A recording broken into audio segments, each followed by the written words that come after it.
Game begin. All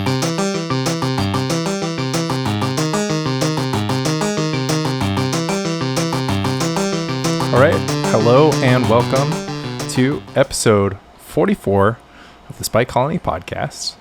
I'm here with your two regular co-hosts, Red Deck Michael J. Flores and also Red Deck Lanny Huang. How's it going? I think I was watching your Burn versus Goblins last night. I think it was on YouTube, but I was like watching out of the side of my eye, so. A lot of preamble. If you were watching it, you will see that Burn does in fact beat Goblins. In the case of that video, quite decisively.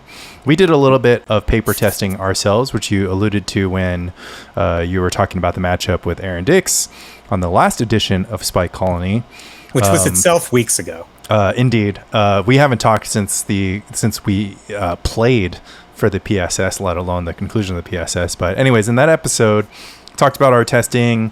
I think we did 2-2. We went 2-2 in game 1. You were a little ahead. Yeah, I think it was 3-1 in game 2s. So we played 4 game 1s and 4 game 2s.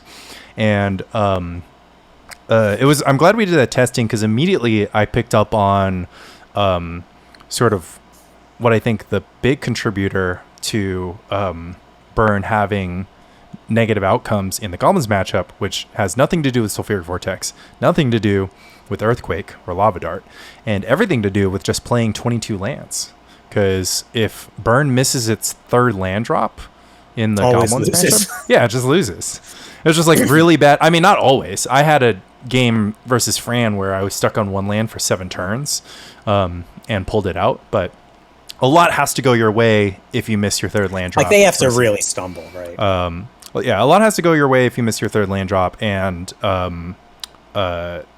so immediately I was just like, so there were basically 2 things that I pulled from that. One is just obviously hitting your third land drop is good, and one thing that and Aaron said it himself, the Bobble Burn deck is designed to not be in a hurry to hit land drops. And being designed to and to like cast, like one of the things that Aaron mentioned, he was like, I don't care about casting Ball Lightning on 3, right? I don't have to cast Ball Lightning on 3 every game. I don't have to go mountain Ball Lightning. And well, you see what happens when people try to force that. Yeah. They just get caught. Yeah, absolutely. And so one of that kind of led me to my own revelation. I'm like literally on the plane to London, and I'm listening to the episode, and I just was we talk about spells and spells that can be cast at instant speed because you might pick it up off the Bobble slow trip, and that's when it just occurred to me. I was like, the card that you can't cast at instant speed, that you can't play it at instant speed if you draw it off Bobble, is Basic Mountain.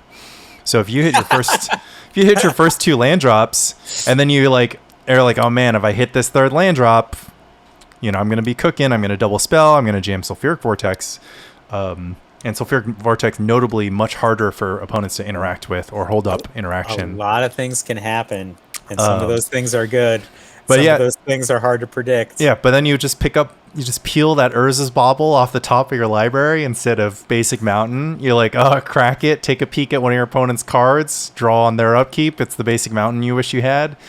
And then it all falls apart. So this is going to be a little bit of a sideways segue, but you didn't happen to watch the video I put up where I'm narrating Finding the 3 Gears, did you? I sort of assumed that you were just reading the text of Finding the 3 Gears, which is an article that I know practically by heart. So I skipped on it. Yeah, I didn't watch it because of my familiarity with the source material. So yeah, you should watch it because I'm playing a standard red deck. And let me tell you something. It's very interesting about this.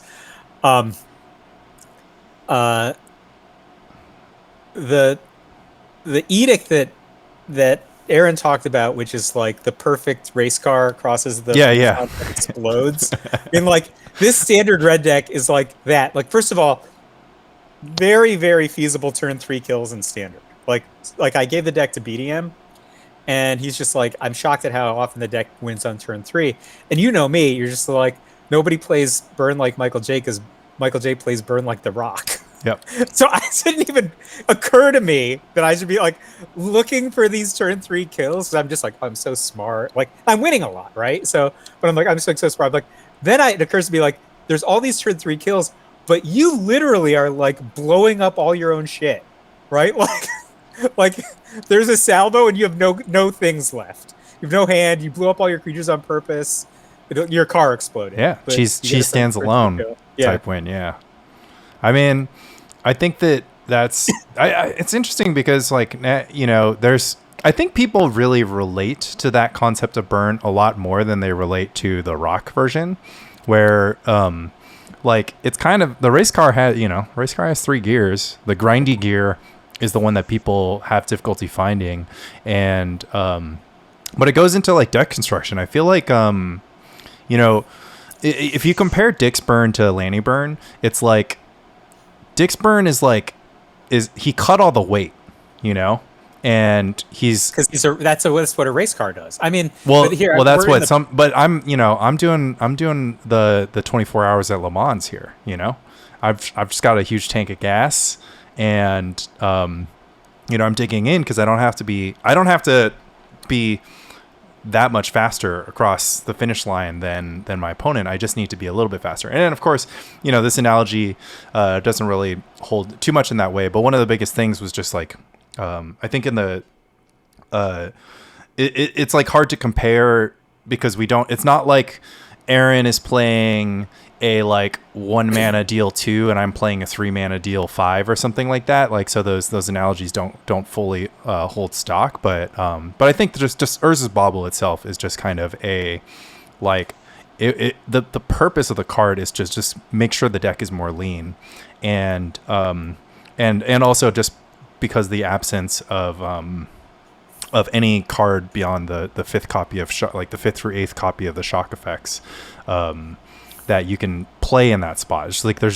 we ran out of playable red cards, so we just turned to Urza's Bauble. Yeah, I mean, it's funny, like when you and I both played Lanny Burn at the Bearded Dragon 1K a couple months back, I was just like very disillusioned and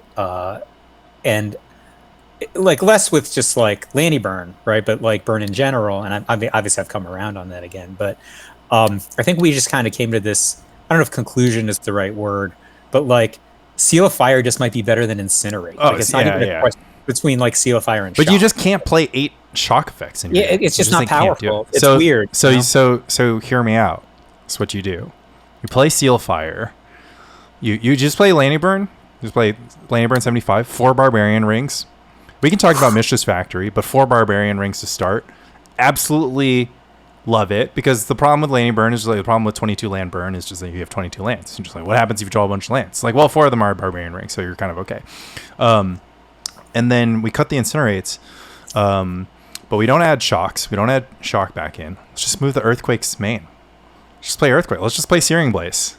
Like, why haven't we not been playing big Searing Blaze this entire time? Man, this is some Namba with Jackal Pup. It just doesn't matter, right? Because if you have a Jackal Pup in play, then your opponent doesn't have creatures, right? But if you do have a Jackal Pup in play, then your opponent's taking 2 damage a turn, and then Earthquake is ablaze, right? But like the paradigm that actually got me really like for years, right? Anybody talks about like burn versus elves or burn versus goblins, they're just like, oh, board out Jackal Pup. Because they're just going to block it. It's disgusting. It's like, okay, well, if the worst thing that happens to Jackal Pup is that they block it, then you cast a creature for 1 mana, and they cast a creature for somewhere between 1 and 2 and 3 mana, and you traded resources, and the Jackal Pup might have gotten paid, right? If you're on the play, the Jackal Pup might have hit the opponent. It's bad if you play the Jackal Pup and they don't block it. That's they're like you give them optionality, right? Like no, get out. No, wrong. What if they don't block the Jackal Pup? You're telling me that's a bad thing? They might combo kill you. Like the optionality on the Jackal Pup. The Jackal Pup transforms himself into lava dart. The opportunity cost is so low. Why not, like, because it costs you 1 mana? Why not transform the ball lightnings into lava darts? Well, that's and also lava dart sucks. But like, think about lava dart does not suck against elves. It kind of still does. No, it doesn't. Martin had all the lava darts he needed against elves, and he still lost. I mean, I just like watched it. Like I just watched him. He's got Cursed Scroll in play. He's got Lava Dart in his graveyard. So he has to flash back the Lava Dart, and then he can't activate Cursed Scroll the next turn. It's just like, oh, well, this sucks. He was... look, this is the car exploding over the finish line. I really love this. And as somebody who hates analogies, I really love this one. It's one... The Lava Dart puts you, like, 1 CC below. It's just, like, one... Like, the Lava Dart is, like, your fuel tank is on empty, and you got nothing to reach for at the end of the day. You're just like, oh, man, I just need that one. All right. Regardless, I don't want to belabor the point. I'm totally okay if you have Lava Darts in your deck. Board them in against elves. It's hard to say if you would board them in against. I loved what you said though. Like, despite the fact that I'm never going to do this. I mean, never is a harsh word, and never is a promise. But I don't imagine myself actually ever doing this. But I still loved what you said, right? And you said like, well, you know, if I'm playing Lanny Burn and I've got all this technology, and, you know, am I not at a huge disadvantage against Dick's Burn with all their Lava Darts? The answer is yes, but like at equilibrium, everyone should be playing Lanny Burn, so it'll never come up. So it's just like that is kind of super true. If you're right? If I'm right, yeah. If I'm right, it's kind of super true. So it just never comes up. I mean, I believe I'm right. Well, it's more of like you know. It's just be like, oh, Lanny Burn all of a sudden is like, Lanny Burn becomes 15% better against the field than Dick's Burn. So then for a few weeks, Lanny Burn becomes Burn. And then Burn is like super good now because it's made all these optimizations. So instead of being a 12% metagame share, it becomes a 25% metagame share. And then the Burn decks have to be like, well, now I need edge against Burn.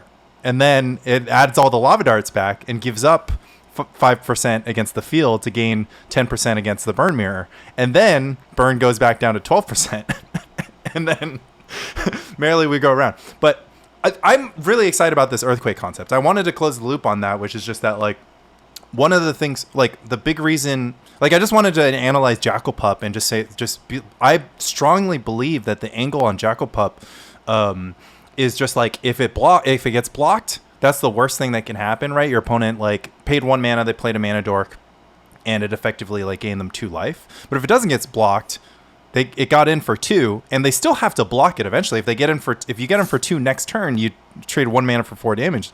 It's completely insane. And then if you traded 1 mana for 2 damage plus a card, that's insane. If you traded 1 mana for a card, that's still aligned with your plan in the matchup, right? If your plan in the Goblins matchup or your plan in the Elves matchup is to keep the battlefield clear, like, Jackal Pup is, you know, going to do that better than Ball Lightning. Like, Ball Lightning only has 1 mode, right? Which is just like deal 6 exploitatively, opportunistically, like only if they don't have interaction, only if they don't have you have RRR. Yeah, and exactly. But Jackal Pup has modes. It's just like forcing, it's got that put your opponent in check effect, and it does that from turn 1, you know?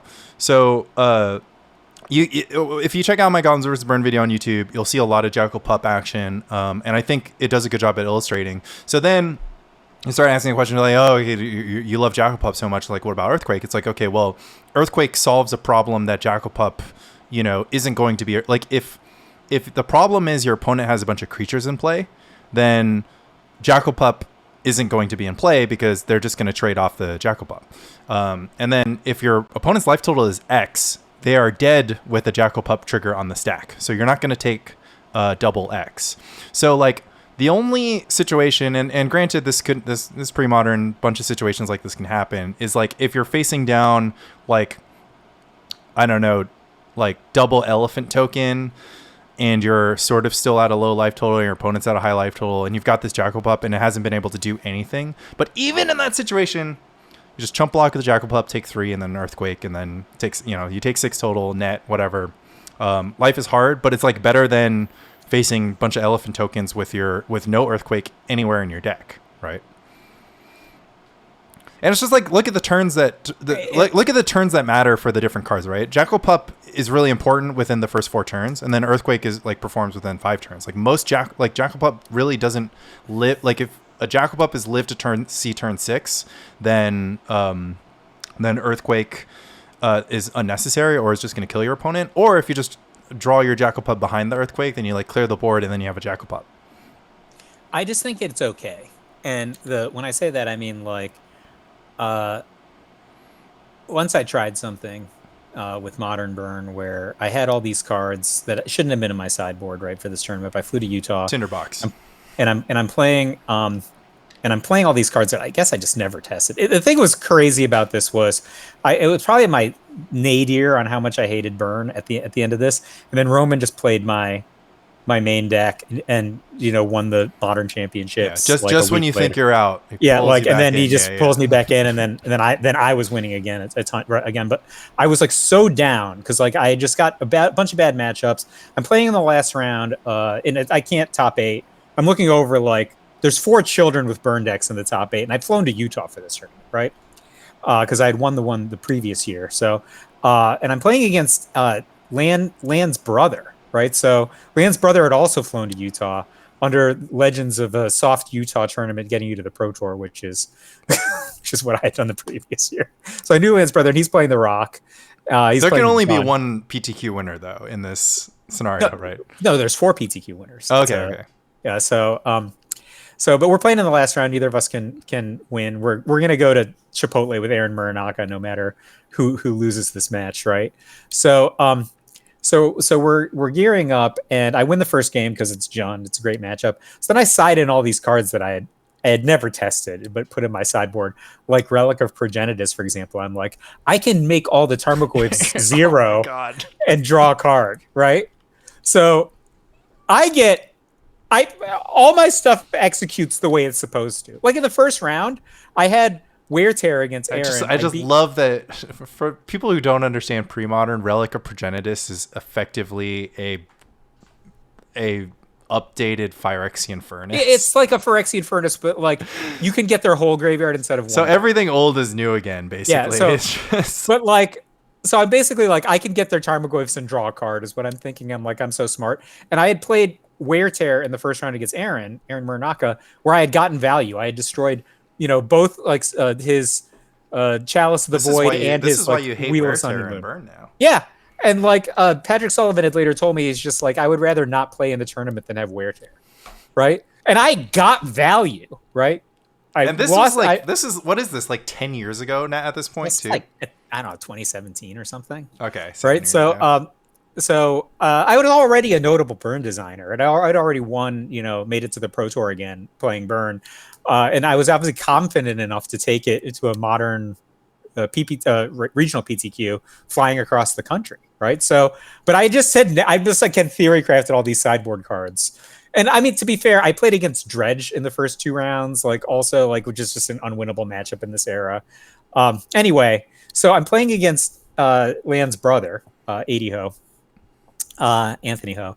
And I win the first game, and the second game, like I get all of my cool cards that draw cards, gain card. This is just like Relic of Progenitus is just like Wear Tear version 2.0, right? Where like I'm just gaining all these advantages. But then I have my paradigm that I just don't play cards that don't deal damage. I got everything that I could have wanted, and I got demolished in game 2. Like he just buried me under Planeswalkers and value because I'm trying to play for value instead of playing, instead of playing my game. So then I just sided all my regular searing shit back in that I would normally play, and I browned him because, if you're playing correctly, you can never lose to John.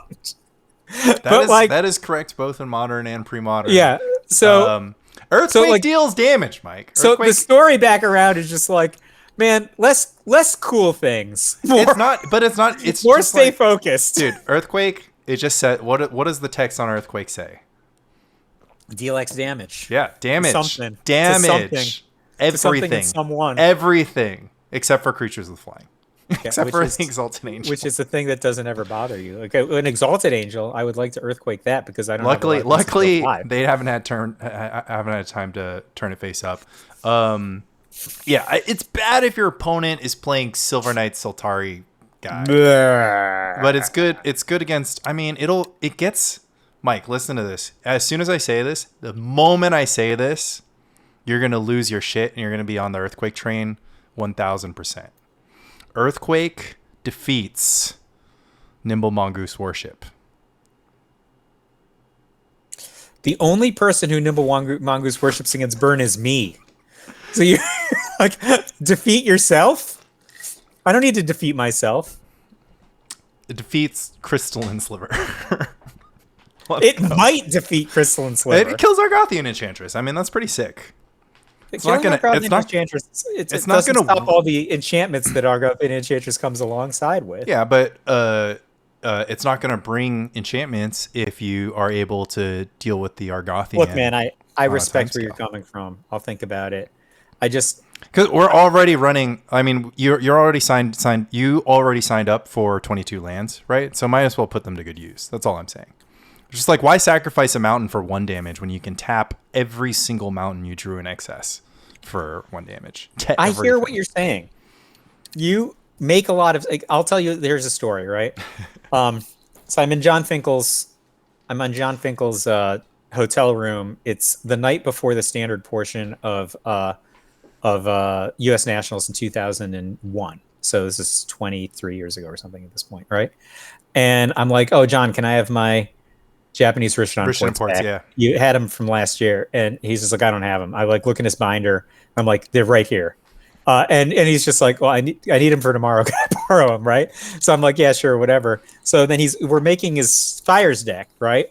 And he wants to play. I can't remember what side of this I was on, but I think he wants to play Slay, and he's like 4 colors, and he's just like, you could slay the opposing Shivan Worm. These are all pre-modern legal cards, right? So I can talk about them. So he's got a 4-color Fires deck, and I'm like, well, what if you were like fewer colors and you tangled, right? Like this would give you these options, and you'd be better in the mirror because you don't have 4 City of Brass, right? Tangled the fog draw. It's fog, but their creatures don't untap.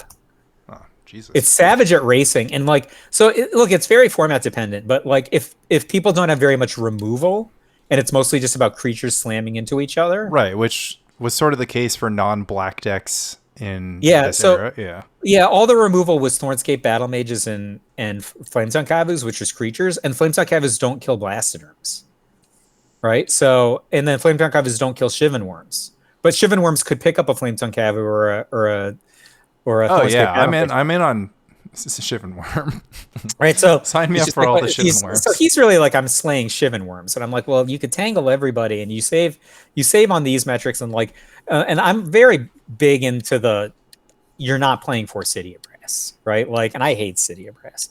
We all do, yeah. and like he's a Rishidan Port Dust Bowl deck. Wait, is this Slay, destroy target green creature, draw a card? Is this for main deck or sideboard? Okay, I was gonna say. So I think Shivan Worms and Slays are coming. You know, like it's been 23 years, so I have a pretty good recollection, obviously, but not an exhaustive recollection. So I'm like, I think you should tangle, right? So you're fewer colors, and it is actually better in these applications. And by the way, like, you're second order sideboarding right now, which is right?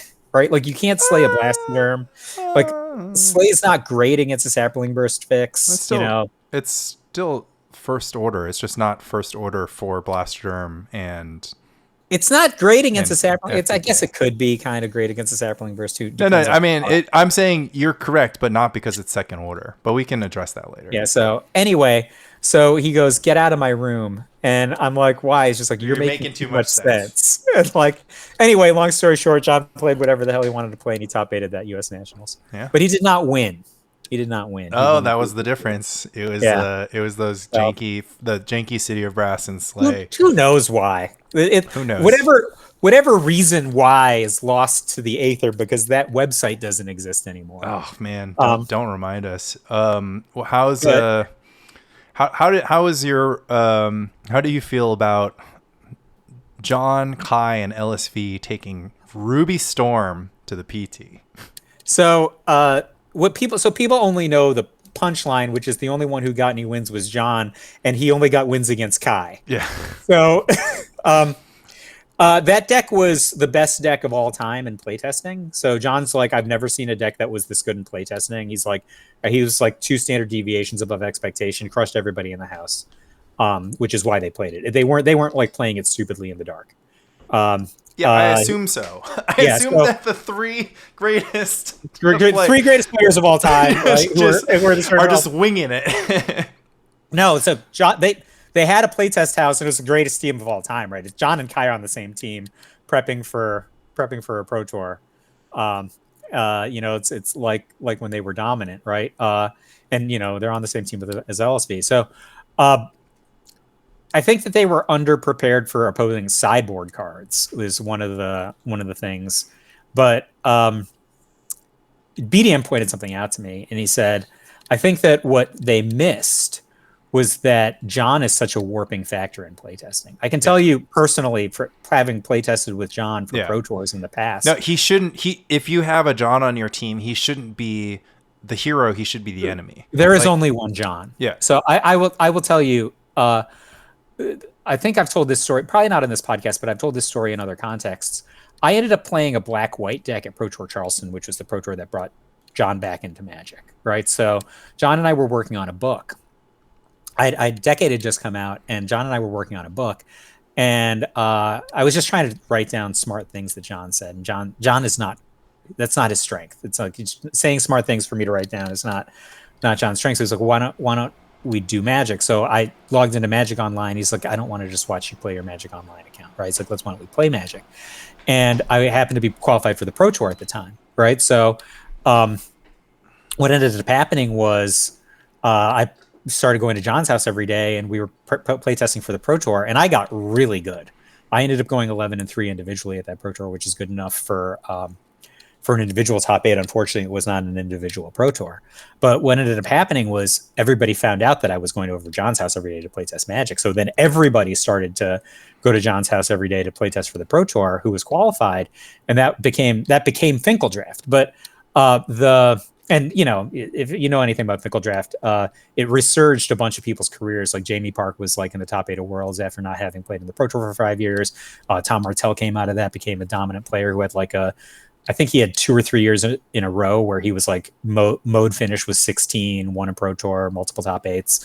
John himself had a Pro Tour Hall of Fame quality career after this, right? But the story that I'm recounting now is I ended up playing this black-white deck, and BDM is there. It's just me, John, and BDM one night. And BDM's like, I have this deck, and it's like, I'm going to say Scrivener and Anarchist, which are the pre-modern. Pick up an instant, pick up a sorcery. Yeah, but like there is a version in Ravnica that's better than Scrivener and Anarchist. I think it's Scrivener and Anarchist, right, in one card. And he's like, I have this idea. Is it and so, Chronarch? Chronarch, yeah. Is it Chronarch, I think, right? So, and it's like janky cards, but it's Scrivener and Anarchist, right? And so I'm playing my black-white deck, and I beat Brian, I think, 6-0, right? And I'm just in one of my moods, and I'm just like, your deck sucks. You suck. I'm the greatest. Your deck could never win, right? And John, very bold of you to say I'm the greatest in the audience of the. and so John just watches us play for an hour, just says nothing, right? And he looks over and he goes, "Can I try? I'd like to try." Same deck, same 60 versus same 60, and I've just 6-0'd Brian, right? Like it's like one of those things like me against Itai and finding the 3 gears where I just I weasel my way into every win. Like I find the path, weasel my way into every win. The wins don't necessarily look the same, but my 60 is just dominant against his 60 the way that the cards are falling, right? So John plays, I don't know how many games we played. I did not come close to winning a game. And Brian was just like, I knew there was something here, right? And but John was he said nothing for an hour. He just watched until he said, "Can I try?" Right? I was helpless, just utterly helpless. And so that was the lesson that we took out of this. John is such a transformative force. I don't know if people can conceptualize this. He transforms the outcomes of the cards in a way that no other So what Brian was cautioning was about their Ruby Storm deck for the modern Pro Tour. Is just John literally told me after the Pro Tour, he's just I know our numbers didn't look. I said this was the best playtesting I've ever seen, and for the greatest player of all time against the greatest player of all time, declaring this is the best playtesting he's ever seen.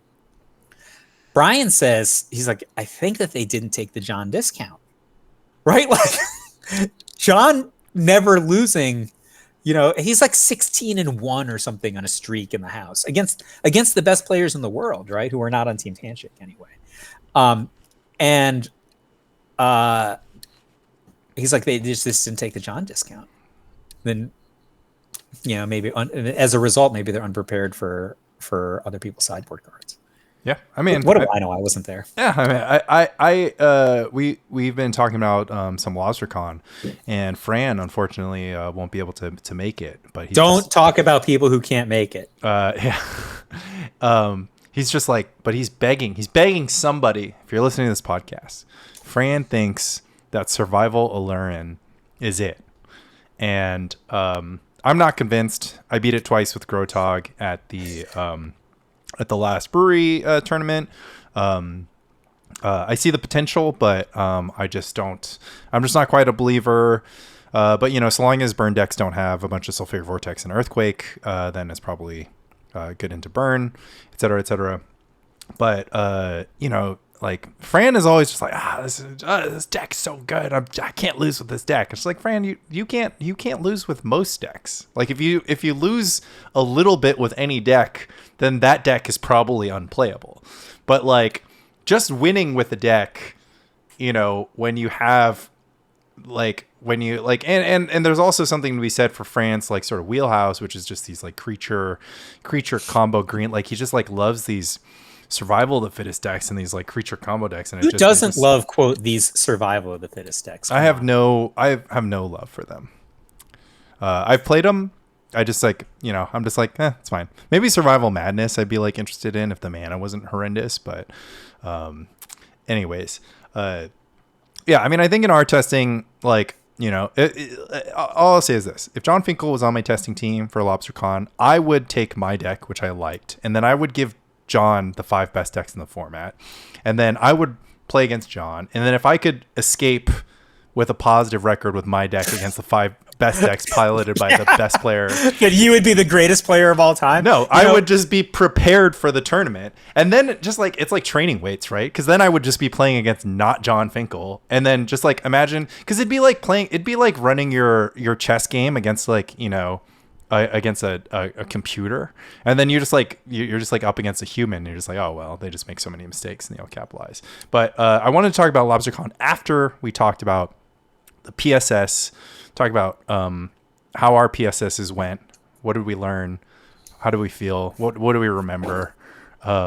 We've talked about it a lot on this podcast. It's out of my head now. So I lost 2 matches. My last 2 matches, I lost to Smits, and then I lost to you when we played in my basement.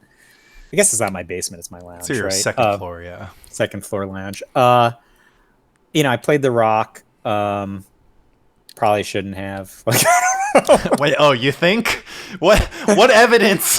When I won the first 2 games, I was feeling like a genius, I was real happy for you because, like, I had started so strong in the PSS and you had started pretty lukewarm, and you were just talking in our group chat about like, I just need this and this to happen and then I'll make the breakers.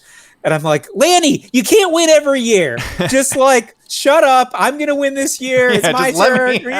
Just let me have this, right? And then you made it, and I'm like, oh shit, it's gonna be me against Lanny in the top 4. Could have gone the other way. Ascendant plot armor. It could have gone the other way. It could have gone the other. It actually all came down to Chris and how he was gonna seed the top 4. So.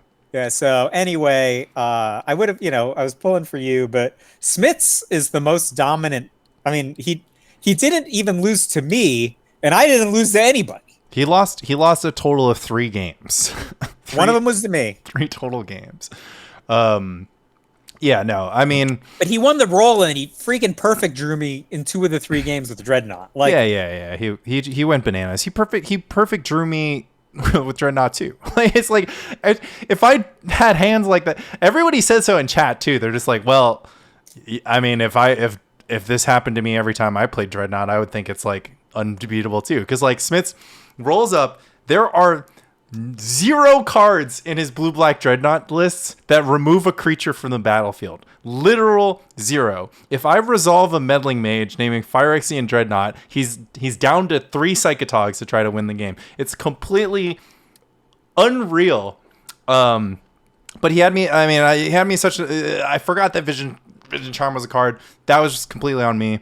Even then, I would have needed to draw out lots of crazy stuff. He drew like a monster. You do have to draw like a monster, but he also eviscerated the rest of the field, he was just like, and he told me this off camera. He was just like, and I think I repeated it on camera, but he told me this off camera. He's just like, the problem with the PSS competitors is that they all want to play their pet deck. And he's just like, his strategy was to not care that much about winning, but to give himself 3 good decks. And that worked out all right. It worked out. Yeah, I mean, I was pretty close to 3 good decks, 2 good decks, 2 decks with Mog Fanatic. It's 33% less than 3. But yeah, it was, it was a wonder to watch. I mean, and I think it was pretty exciting because a lot of old school pre-moderners who've spent a lot of time playing with Smiths in sort of the the early days, where we're cheering him on, and it's kind of like a vindication for in many ways, Smiths, was bringing a little bit of Flint energy of just this, like, he's just around, doesn't play very much, but when he dusts off the old ye old gobos, they don't fail to deliver. Big congrats to him. I definitely wish that Storm wasn't in my lineup. It did get banned exactly once against Michael Phillips when it effectively didn't matter, because I knew he was just going to play Enchantress, and that I wanted to play Grotog against Enchantress. You picked the Rock. It was funny for memes and funny for dreams, but the fact that you had it probably put you... I mean, it betrayed you at the worst possible moment, right? Well, I mean, yeah, if my deck is just red-green there, which is the deck that I thought about playing as my 3rd deck, right? Like, where you're basically Team Wooded Foothills. Like, red-green versus Storm, we played the same day, right? We played it at Tau House. I think that you could have just picked goblins into either. I think okay, so for those who don't know, we went into our match. It's a best 3 out of 5 match. I'm on the play. Mike has play. My lineup is Grotog, Storm, and Landy Hoth. Landy Hoth is banned. Mike's lineup is Burn, Goblins, and the Rock. Burn is banned. The mistake that you made was thinking that you would lose the best 3 out of 5 with goblins, despite the fact that Smiths crushed me with goblins, and Bill. I watched you beat Bill. Bill the week before. Yeah, but you watched me beat Bill like by the skin of my teeth. Like I was on 2. Yeah, I was on 2 life, and I hit runner engineered plague, and so your conclusion for that should have been in a best out of 5, just like, well, that's not going to happen 3 times in a row. That's what I think your conclusion. Yeah, but I might not. I don't necessarily win the game 1 and 2s. Like I could lose. You could lose, but I mean, you probably don't. And then I still have to get away with it, right? Like you could also just draw Tranquil Domain. Like sometimes you draw Tranquil Domain, right? Yeah, I mean, like, but you're such a weirdo. You're like Geddening and Psychotogging after Geddening, and I mean, just might be dead. I mean, like, you could be dead, but I devoted, like, decks can only contain. I mean, I guess they don't have to, but decks can only really contain 60 cards after sideboarding. Something has to go for Engineered Plague, and if I'm over leveraged on Engineered Plague, you get a lot more from destroying Engineered Plagues than I do from getting them out. No, if you play right, you always take something with you. Yeah, but next turn. I mean, you can pretty, like, I don't know, if the sequence, you watched it happen. The sequence was me turn 1, James on the play. Smith's turn 1 Lackey, me turn 1 land. Smith's Lackey Connect, put doesn't matter into play, has 2 toughness. Cast Pile Driver, me, Mox Diamond, Engineered Plague. Smith's kill me. Just like, what? I got one. Got one with the plague. Like, can't ship a hand that it has turn 2 Engineered Plague. Like, can't just like only mulligan until my hands is exactly Swords to Plowshares or Mox Diamond Fire into Engineered Plague. But yeah. I mean, I think that, like, okay, I think it's just like a maybe this is like a segue into threats and answers, but I think it's like you like to be the deck that like has more to say, like has more, I mean, I guess in many ways more agency, right? Because if you look at the Rock versus Grotog and Goblins versus Grotog and specifically a best of 5, I think I would hand it to you in a best of 3 that Grotog is going to be very favored against Goblins. But because the best of 5 plays so much more emphasis on game ones, the paradigm shifts a little. I guess theoretically I have to win one of the next 3 games. That's what you're saying? Yeah. I mean, that's basically what I was saying. It's like Grotog is going to have, like, with no access to Engineered Plague, I've got like a bunch of counterspell in my deck. So I'm like passing the turn with mana up, and you can like sort of choose to like, you know, beat counterspells. You can play like Goblin Matron for the turn, and it's just like feels bad if I counter it, feels bad if I let but you resolve. can like F me up like if I have giant, I mean, I'm giving this away a little bit too much because obviously I'm just going to play Grotog at Lobstercon. But like the way that I win is like Giant Quirion Dryad. And that's a luck thing. That's not like I have lost to your Giant Quirion Dryad, and I have beaten you through chill. Right. So, but I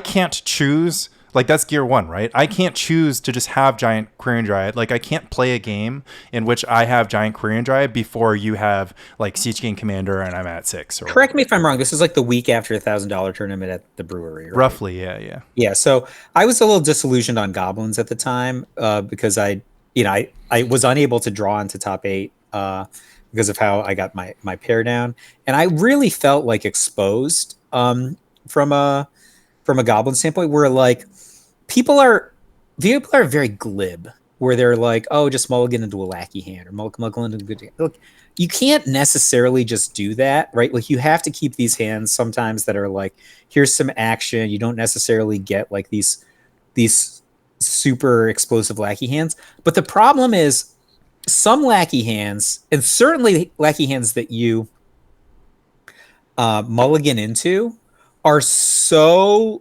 highly leveraged that like if your opponent has interaction for you in the first 2 turns, you just basically always lose, right? Like, and you're now in a situation where you have main deck Swords to Plowshares. You could have fire iced me, right? Like, well, I mean, you have access to my deck list, so you know that I have 3 Swords to Plowshares and 2 Fire Ice. Yeah. So, but you have these, and like a Mox Diamond draw often just stops a lackey, even if you're on the draw, right? Like, so the thing that I was concerned about was like, if you ever watch me play, I never have first turn lackey, right? I'm just not that lucky, and I was able to win with Goblins a ton even without having the first turn lackey, but like, I'm playing a Wasteland version, which is worse against Grotog because you have so few non-basic lands. You have 4 City of Brass, which I would love if you tapped. Like,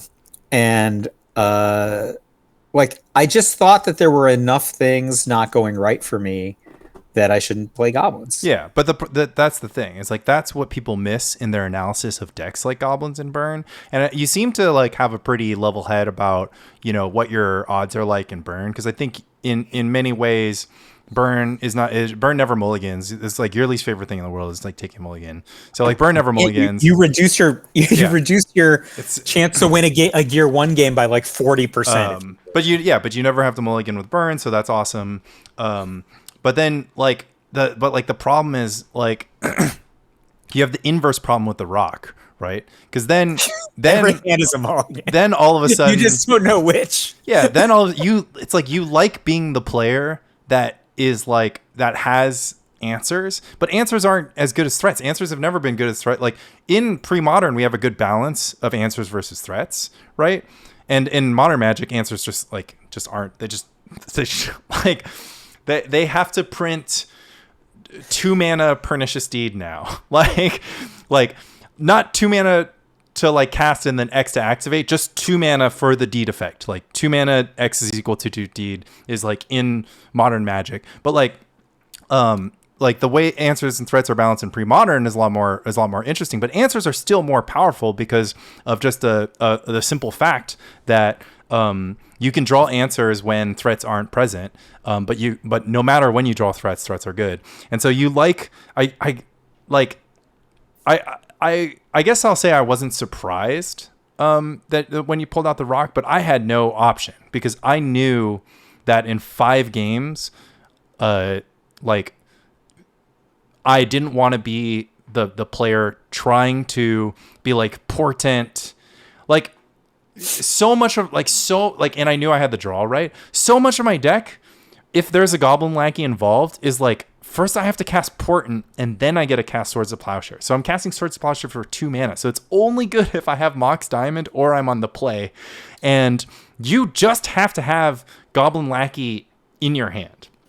And then you kind of flip it and you're just like, okay, well, like, why don't I play the rock? And it's just kind of like the rock is going to have all sorts of, it's like you're the rock deck and you have all this removal against Grotog. I don't know why you're more scared of me drawing Engineered Plague than you are of me having access to Armageddon and Gush Armageddon across all 5 games, because I start with Armageddon in the Grotog deck. So I'll have Armageddon access in games 1 through 5, whereas I would only have Engineered Plague access in games 3 through 5. I liked my chances of just killing every creature that you played. That's the thing. Like, so oftentimes if you deed, you can take more than one creature, right, on the other side, and then so I have a lot of point removal. I mean, I would assume that you would like respect me enough as a player to know that I never lose 2 creatures to Pernicious Deed.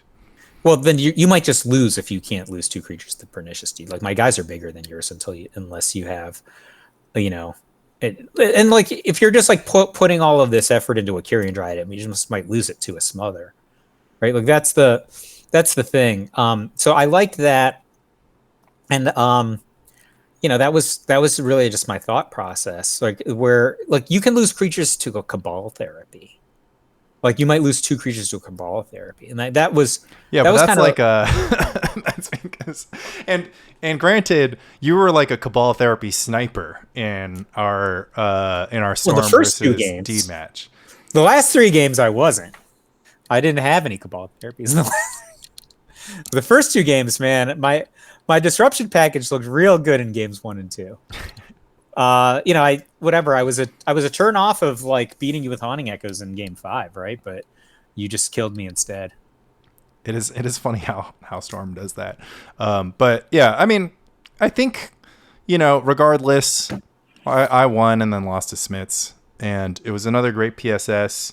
And it's weird because when the lineups and decks got announced, we were like, man, like people really didn't bring any hilarious decks besides the Rock this time. Like, people didn't bring any joke decks, and yet Smiths wins and he's like, yeah, people brought too many joke decks. So is PSS 7 just going to be or is this 5 or 6? Is it gonna be 6 or I don't know. Yeah, 7. So is PSS 7 going to be like just everyone just like Goblins Burn, Dreadnought, Oath, Replenish? I guess it depends who gets picked, right? So one of the things that I think is a positive from a viewer standpoint, and then also a defining characteristic from the folks who got picked to be in PSS6, is people played their signature decks, right? You played Groatog, right? People played Hermit Feb or non-Hermit Feb. They played Enchantress, yes. Right? Like, yeah. So, I follow, but the problem is, so like they lost. The problem is, I did okay. I didn't lose until your pet deck. Your pet deck wasn't like a tier 2 deck though. Like, if you brought Rifter, then that would have been a pet deck situation. But you can't. Your pet deck. It's not like your pet deck can be Dreadnought, and then you're just like, oh, my pet deck's Dreadnought, and then I won a lot with my pet deck, because that's the problem, right? So like this is the hero we want, right? Which is just this. Everybody lives with this illusion. Everybody lives with this thing that is just simply like untrue in all solved Magic the Gathering formats, which is just that if I get good enough with Amulet Titan, it performs as a tier 1. Like, I'm tier 1 with Amulet Titan, and everyone else is tier 2. And when you like look at the numbers, or you just like look at, I mean, even like it was like Dom Harvey finally broke the curse, right? But Amulet Titan just like wasn't a deck that performed. And similarly, all these decks, Enchantress, Grotog, Hermit Feb, like, they have these like glimmers, they have these moments, and people do win tournaments, or they do top 8 and they do show off. But like, I think this PSS was just absolutely brutal for pet decks, because and don't get me wrong, it's not like the pet decks never won. Like I won, a match with Grotog, but that was like, I won some good matchups. But like I was out there. I'm like literally out there. I'm like, my Grotog deck does not lose to Goblins or Dreadnought. And I lost to Dreadnought twice and Goblins once. And like, you can't help but see that. Like I have enough humility. You're going to play your pet deck at Lobstercon. I have enough humility to understand that a viewer watching that would just be like, well, I guess this Lanny guy's full of shit about Grotog, and it doesn't beat Dreadnought, and it doesn't beat Goblins. Oh, I can tell you, from being on the wrong side at that $1,000 tournament at the brewery, 6 months ago or whatever, I would never want to play against you playing Grotog if I'm on Dreadnought. Yeah. I was like, I only lost 2 matches. They were both to you, once in the Swiss and once in the top 4. And I beat like Dead Guy Ale with a combo deck from no cards in hand, right? With Dreadnought. Yeah. So no, and don't get me wrong. Like I think that the reasons why I believe that those matchups are good for Grotog, still hold true. And like at the 1K, like I beat Sunny in the quarterfinals, and I beat Bill, and that was Blue White Dreadnought, and that was like whatever. I was using some lessons that I learned from the PSS, so I started some Call of Herds, started teching out, but like.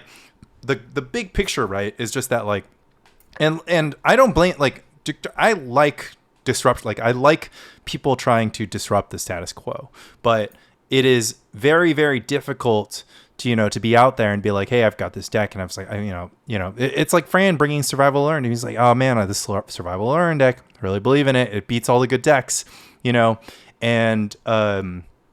And I think that this was like the PSS where it's just like, no, they're good decks for a reason. like there's a reason why, like, it doesn't look like much when you're just like, oh, there's the top 8, and the top 8 was like Machine Head, Mono Black Control, Stasis, Enchantress, Replenish, and then Burning Goblins. You're like, oh wow, it's like Oath didn't show up, or Burn didn't whatever deck didn't show up. People always get so hyped. They're just like, oh, pre-modern's like wide open. It's crazy. And obviously, pre-modern's more open of a format than others, but I think that is an inherent function of people willfully playing a certain way. Absolutely. Yeah. Right. I mean, if everybody brought the Smith strategy to the next tournament, you'd see a lot fewer pet decks in the top 8. Mano and Flint blame us, right? Where they're just like, we've become a stabilizing force, a spiking force. I don't know if this is a stabilizing force or a destabilizing force, right? But I think like if we're a stabilizing force, we're stabilizing it in a way that is different. And Lan talks about himself as a like I believe the term he used was a second generation pre-modern colonist. Yeah. I'm trying to think of a good analogy, but I guess most colonizing. I guess I'm a first generation pre-modern colonist, and he's a second generation pre-modern colonist, and he's just like, my Lobstercon was the last time some Yahoo could just show up with a right a bunch of four drops and Squee Goblin the Bob and have an expectation to do well, right? He's like, how many times you play against the Rock in that tournament? I'm like, played against the Rock 3 times and burned 3 times, I think. Yeah. It's pretty. I like those odds. Yeah, like I would love that draw. Yeah. Like it's literally just intuition for my and it just like begs the question, why is the Rock in the XO bracket, mid to late through the tournament? It's just like, well, you should see the other guy. Like they were playing. Yeah. I played against Grotog first round and I managed to win. But so anyway, long story short, as a second generation pre-modern colonist, he's like, or settler maybe, he's, I don't know, whatever you call himself. Like his perspective is so different, right? And his paradigms for choosing cards and decks is so different. Yeah, I mean, I think Lan is still just mostly relying on his intuition, because like it's too hard to measure effects, because he'll be like, oh, I had a card, he'll say something which like it's like post hoc, right? He's just like, oh, I put one Wrath of God in my deck because like meddling mage is like so important in the format, right? But then it's just like, okay, well, how much is it going to come up? Like, how many meddling mages are there for that to be like a thing? Do you actually need Wrath of God to be? It's like, it doesn't matter, right? It's just kind of like I'm not. It turns out to be like it was good when it was good, but you can't run the simulation enough times to like really decide, and it's just kind of an intuitive decision. And well, that's also like that's why we play. Like I ended up taking Replenish for a spin recently, and I put 2 Wrath of God and 2 Powder Keg in my sideboard because I'm just like, oh yeah, maybe I just never lose to Meddling Mage, and that's the way to go. But I thought it was very bold for him to say that there's like a high concentration of Meddling Mage, or like high enough to like kind of move the needle, because like that's kind of like a weird read to me, because like he could show up and there's just like a normal amount of Meddling Mage, right? Like, well, I think it's also like how many Meddling Mage decks are there? Blue White Dreadnought number of rounds, right? And like he just put it in there because he knows he's going to play against me eventually. Like he just like did the Michael J. Yeah, my lifetime paradigm is just like all roads to victory go through Lanny. You have to take out Lanny. Maybe he was just being less less complimentary in his approach, instead of just saying like, oh, I know I need to beat your stupid Grotog deck, so I just added a Wrath of God, and then I Wrath of God to you. It's like, oh, and it resolved. Yeah, and he got there. Resolved through your many counterspells, right? Yeah. Well, yeah, it's like my many that were in my deck, but not my hand. Like he literally cast it, and he's just like, "Do you have the counter?" And I was like, "No." And he's like, yeah, okay. But like he was sandbagged, right? Like so that Wrath beat you, but he would have beat you with like I think his expectation was the Wrath gets countered and he beats you with his hand. Yeah, but I mean, it was game 1, so it was like it was game 1. I have 5 counter spells in my deck and a ton of cantrips I can draw too. But he could also maybe read based on the way I was playing and the way if I was like tapping out. I think I bluffed. I think I was at least bluffing it to the point that I couldn't anymore. But regardless, like when you say that land's kind of like a second generation of like sort of spike enthused like players, I feel like that like I feel like it makes it sound like he's doing something that's even more like about winning at all costs. But I still think that he plays very similar to you, or maybe he plays really just in the way that you would expect, which is just that he just goes into a room, he's like, it's gonna be a lot of burn. Just gonna play a deck that beats burn. Well, I think like his intuition is better than the average player, right? Like certainly when he played Dreadnought, for example, right? He played I think he played Mono Blue Dreadnought. Oh yeah, this is not a good story because he literally played Dreadnought because and he played Dreadnought and then he removed the Blue Blast from his sideboard upon literally seeing that nobody was playing. Yeah, so that's what I'm saying. Different. That's not intuitive. That's just honestly, that's just shitty behavior.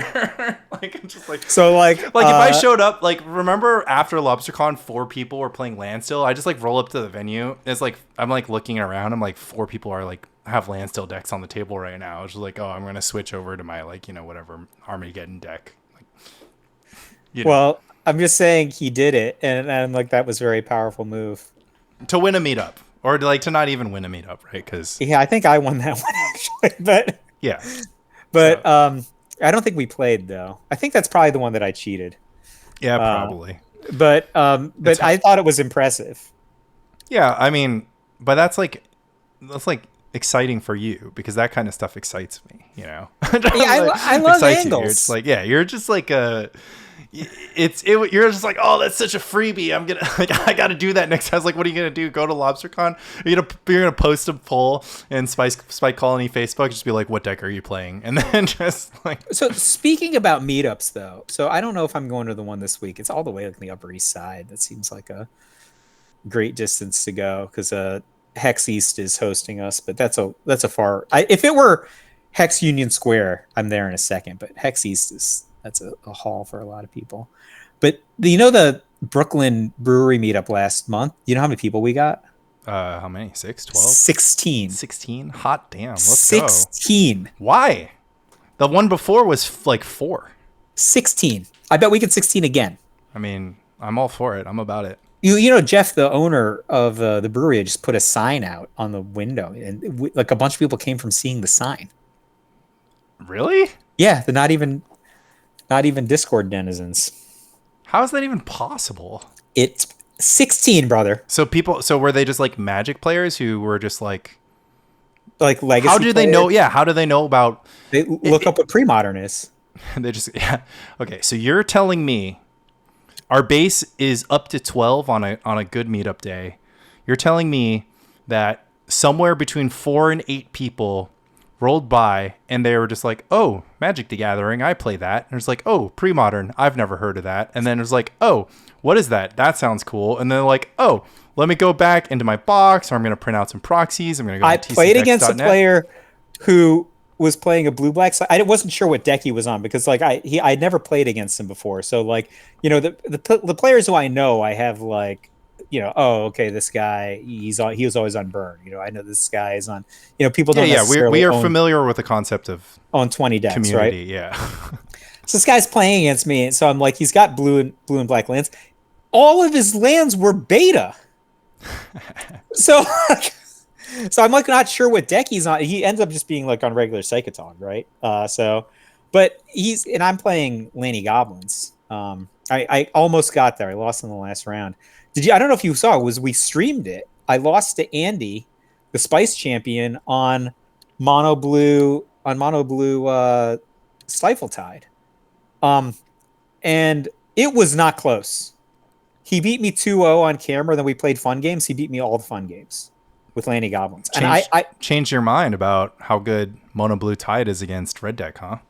Like, I was on Lanny Goblins on red deck, but you know, like I'm watching him play. I'm just saying, when we saw the mono blue Tide decks, you were like, this can't beat Goblins or Burn. Yeah, I didn't. The thing is, I'm watching the third round, right? So I'm 3-0. I'm watching the third round, and Andy's playing against the turbo upheaval deck. You know, the upheaval oath deck. Yeah. So Fran made a video that was kind of adjacent to this deck. So I'm calling Fran every 5 minutes. I'm watching this guy play. Like, we put him on camera and everything. I'm like, Fran, you need to play this deck the way it was designed, not with your Fran changes. And he's like, oh, it doesn't have this, or this. It's too vulnerable. I'm like, no, buddy, you just didn't understand how the deck works. Like, this deck is wild, right? Like, it's just trying to kill you with Black Vice, and like, it puts like 11 cards in your hand and casts 3 Black Vice. Just take 33, right? Like, and he's like, what are you talking about? I'm like, yeah, you just took out all the cards that made the deck go the way it's supposed to go, right? And he's like trying to make it more quote unquote consistent, not understanding like this deck is like it's not a functional control deck. It's like a eventual combo deck. It has like 3 distinct lines. Like one of them is just like, so I'm like watching this deck and I'm like, I don't know how I can beat this deck because his Oath package is so much more dangerous than Terravores, right? Like I have gone through a lot of Terravores in my life. But, you know, gain 1,000 life, Shard Phoenix every turn. And I'm familiar with the concept. I don't know if you remember. Oh no! I knew you'd be familiar. So I'm Lanny Goblin, so I don't even have the naturalized. Yeah. Your plan, right? Plan is Rorik's Bladewing. And I'm like, okay, I don't know how I could beat this deck fair, and I certainly can't beat it unfair because I'm like, if I don't kill him, he's just gonna upheaval combo me deck. And this deck, it's so impressive. I don't know if Sonny's put up the VODs, but like I had never seen it actually play it. I'd only ever seen the deck list from it winning that Boston tournament, right? And so this guy's new. He'd seen it, and he's just like new to our community. Yeah, looks like fun. Saw the Boston tournament, shows up at this, and he's playing to. So if he wins this match, he'll play me for the belt, right? So Andy beats him, right? And he beats him by the skin of his teeth. Right, this is a tight match. So I'm so happy that Andy beats him, right? Because I'm like, because you think you have a good match. I'm gonna murder this mono blue deck, right? And I win the roll. I get the lackey. He annihilates me, right? Like he's just like mulligans to quicksand. Like he's like, I did like kind of err at this one point where I could have played an Ancient Tomb and I got a card force spiked. when I could have played Ancient Tomb. Like, it's just not intuitive, right? Like that, just True, taking yeah. damage here instead of not taking damage for my Goblin Matron would have been better, right? Like, it's just, you would just never do it, you know? I can't conceptualize Quicksand. I know it's been in these mono blue decks, but it just like doesn't make sense to me to like. He just doesn't get lackied. I understand the text of the card. Everybody keeps on reading cards to me, and I'm like, yeah, I know it does. Quicksand's my lackey with the Force Spike open. I know it like, does. I just don't, because the other objective of the deck is to have 5 mana to Tide combo. Yeah, like, so and I was behind that. And then the third objective of the deck is to have 2 mana up to cast Counterspell. So he does such a good job of tempoing me with his counterspells. Like, not like, so like, I think that me at least, but I think we misunderstood the deck as its, you know, its control basis, but he just plays it like a combo deck. And I'm like, oh, you know, like, what would you have done after sideboard? I'm like, I would have taken out all of these, you know, tides and control elements and just brought in all like your blasts. And it's like, I probably did it wrong, destroys me. So we talk afterwards, like, he literally tied Nevinyrral's Disc me, which was like unbelievable. Like, he just takes as much damage as he can like mathematically take, knows he's not going to die, and he tied Nevinyrral's Discs me, which is like, all my creatures are gone, all my lands are gone, right? And he's like, that's why I left the Tide combo in. I was like, I was playing for this line, and 9 mana combo, by the way, over 2 turns. But like, don't forget, like, his ability to manage he can slow. Is actually pretty good. Yeah, sure. I mean, if he has, he can't play chill. I mean, it's so awkward. You can't. You're. I get it, and I've seen it. I've seen the Tide deck do its thing, and I totally understand. And Eddie, for the longest time in our community and online, was really rocking his version of the mono blue Tide, and I actually, because it also won the. It won or got top 8 in one of the European tournaments, and it's always been a deck, like, it's not even on my tier list. I know we've talked about it so much on this podcast. I think we like, one of us has to actually get on our hands on it to get to work, because I hear you, because like I'm with you 100% of the way. I'm like, okay, it's got a lot of cards I like. It's got these, like, you know, it's got counter spells. You know, Quicksand, look, makes sense. Like, I'm assuming it has Quicksand and Mishra's Factory, right? So, I think he has 8 creature lands, but I'm super into this deck. Seems like after losing to it, I mean, if you look at the lab, I've got these, like, they're right there. You know? Legends 4 spikes ready to go. I actually think I have some Legends 4 spikes kicking around, just completely randomly. But yeah, I do have to say, like, I don't understand, because one of the things that everybody knows is that I just, like, completely hate Landstill, and this deck is just kind of like Landstill without Swords of Plowshares, and I'm just kind of. But like, it's like way less. I mean. So the thing that I don't like about the deck is just, like, seems horrible against Fran's deck, because you have, like, you know, the way that you win is basically man lands. We have multiple camera matches of myself and Fran playing against blue Tide decks, and it just not even being close. It was actually funny, because I went in. I have a Red Green Oath video. I went into the matchup versus mono blue Tide. I'm like, oh, it's like. I was like, yeah, maybe if they tied me, like, I'm just, like, cooked. They never tied you. they just like Sphere of Resistance, like, blow everything up all the time, like, and they just never get it through. Maybe if you're gonna have a bad matchup, the $4,000 deck is an okay bad matchup. Yeah, I mean, it's probably actually Tide counterspell decks tend to be good against Replenish, so it's got that going for it. But yeah, I mean, I've actually just I've been on. I kind of had like a come to Jesus moment where I was just like, I really need to try these mono blue decks. So I've actually been playing some Stasis. Shout out to Chris Roy. Took down the Massachusetts Quarterly, which is the biggest tournament that gets run that isn't Lobstercon, with a completely fresh take on Stasis. He ran 1 copy of Forsaken City instead of 4. He ran 24 lands total instead of 18. And he his win cons in the main deck were just a single copy of Morphling and a single copy of Stroke of Genius. And I took his list for a spin. I made just one change. I made two changes. I changed a Claws of Gix for a Boomerang and a Daze for a Mana Short. And why do I know this name, Chris Roy? And B, that sounds like Adrian Sullivan's Stasis deck. I mean, plausibly, but he cooked it. He cooked it on his own because he was just like kind of joining the format. He remembered Stasis from back when it was in, I guess, Extended, and he just kind of teched it from the ground up. One, I think that playing a ton of lands in the deck was just like awesome. I think that it was super interesting. He talks about it on Will's cast where he's just kind of like, this Forsaken City card kind of sucks. And like you're like, you know, when you don't have Stasis in play, you tap it once, it just like feels bad because you don't have access to that mana.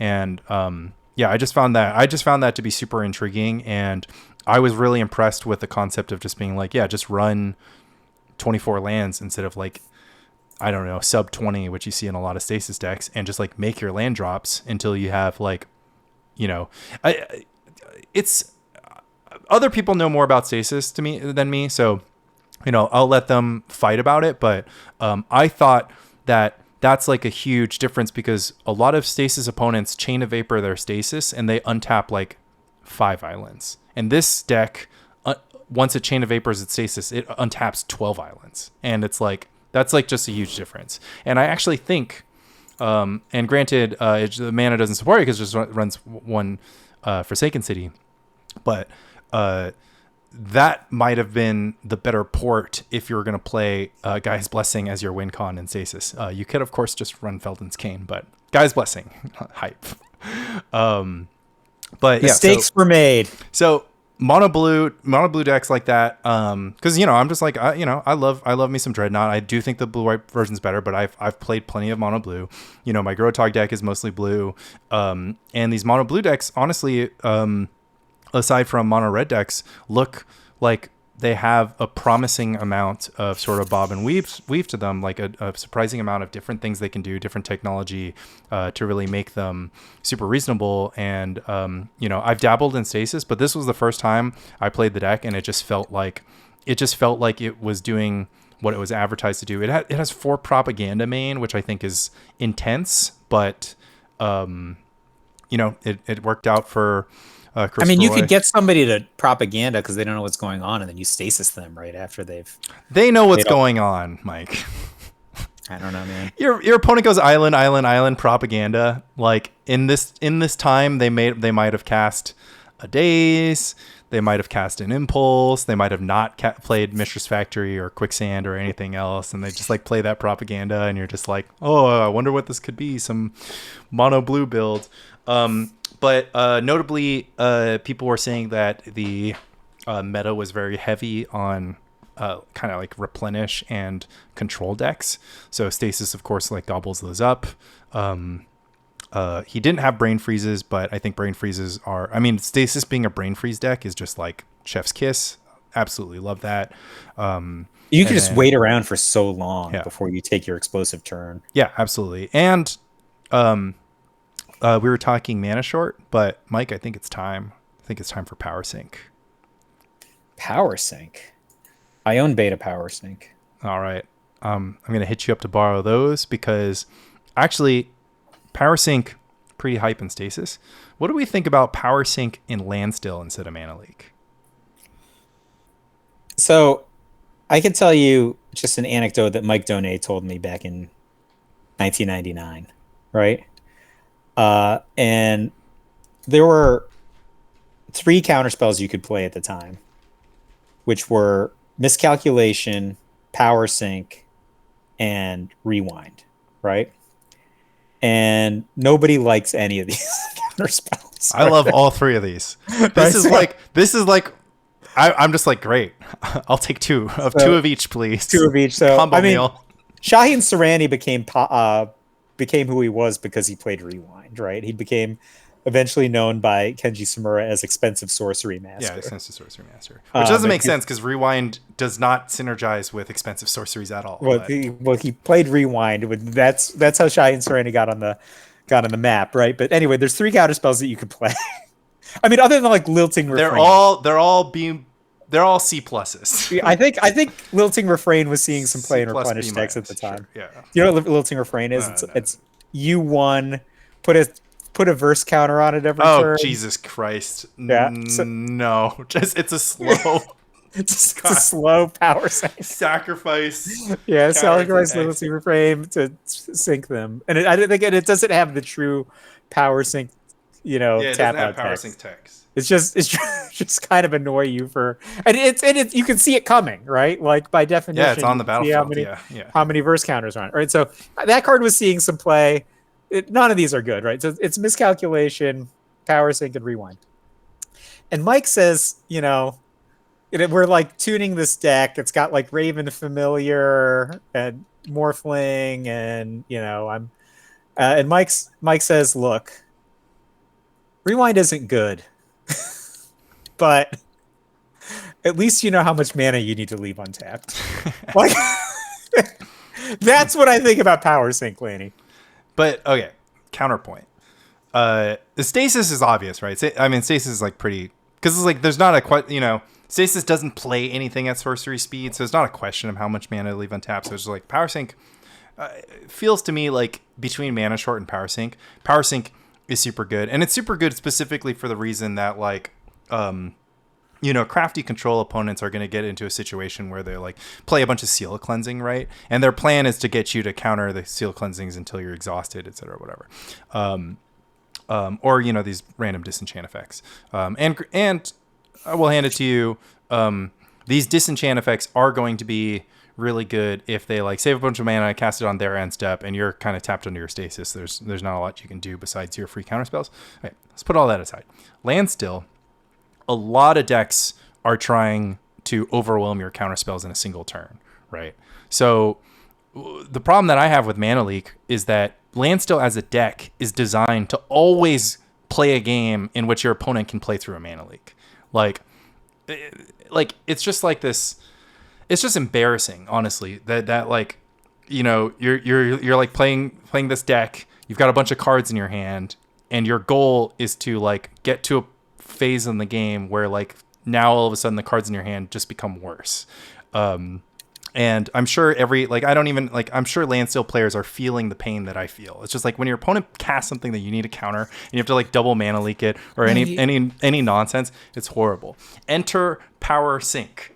Like a lot of opponents are playing at sorcery speed. A lot of them are planning on casting multiple sorcery speed spells in one turn to stop to do that thing that they want to do to you, whether it's an Armageddon, like whatever. Like Orm's Chant and Abeyance are like regular technology in non-blue decks as ways to force through their spells. Power Sync just completely eats all that up. I'm not saying playing 4, but I'm just saying this Mana Leak card doesn't scale at all with your land drops, whereas Power Sync does. So I think it's like obvious for Stasis because Stasis can just against draw go opponents, it can just draw go until the opponent casts anything at sorcery speed. But for Landstill, I think it's at least interesting. So I think that we should look at the text on Power Sync because I think people might not know what it does. Yeah. Okay. Fair. Power Sync is. So I'm going to read the. You're gonna read what it says on the beta. Yeah. So why don't you read beta and then I'll read Oracle text. Target spell is countered unless its caster spends X more mana. Caster of target spell must draw and spend all available mana from lands and mana pool until X is spent.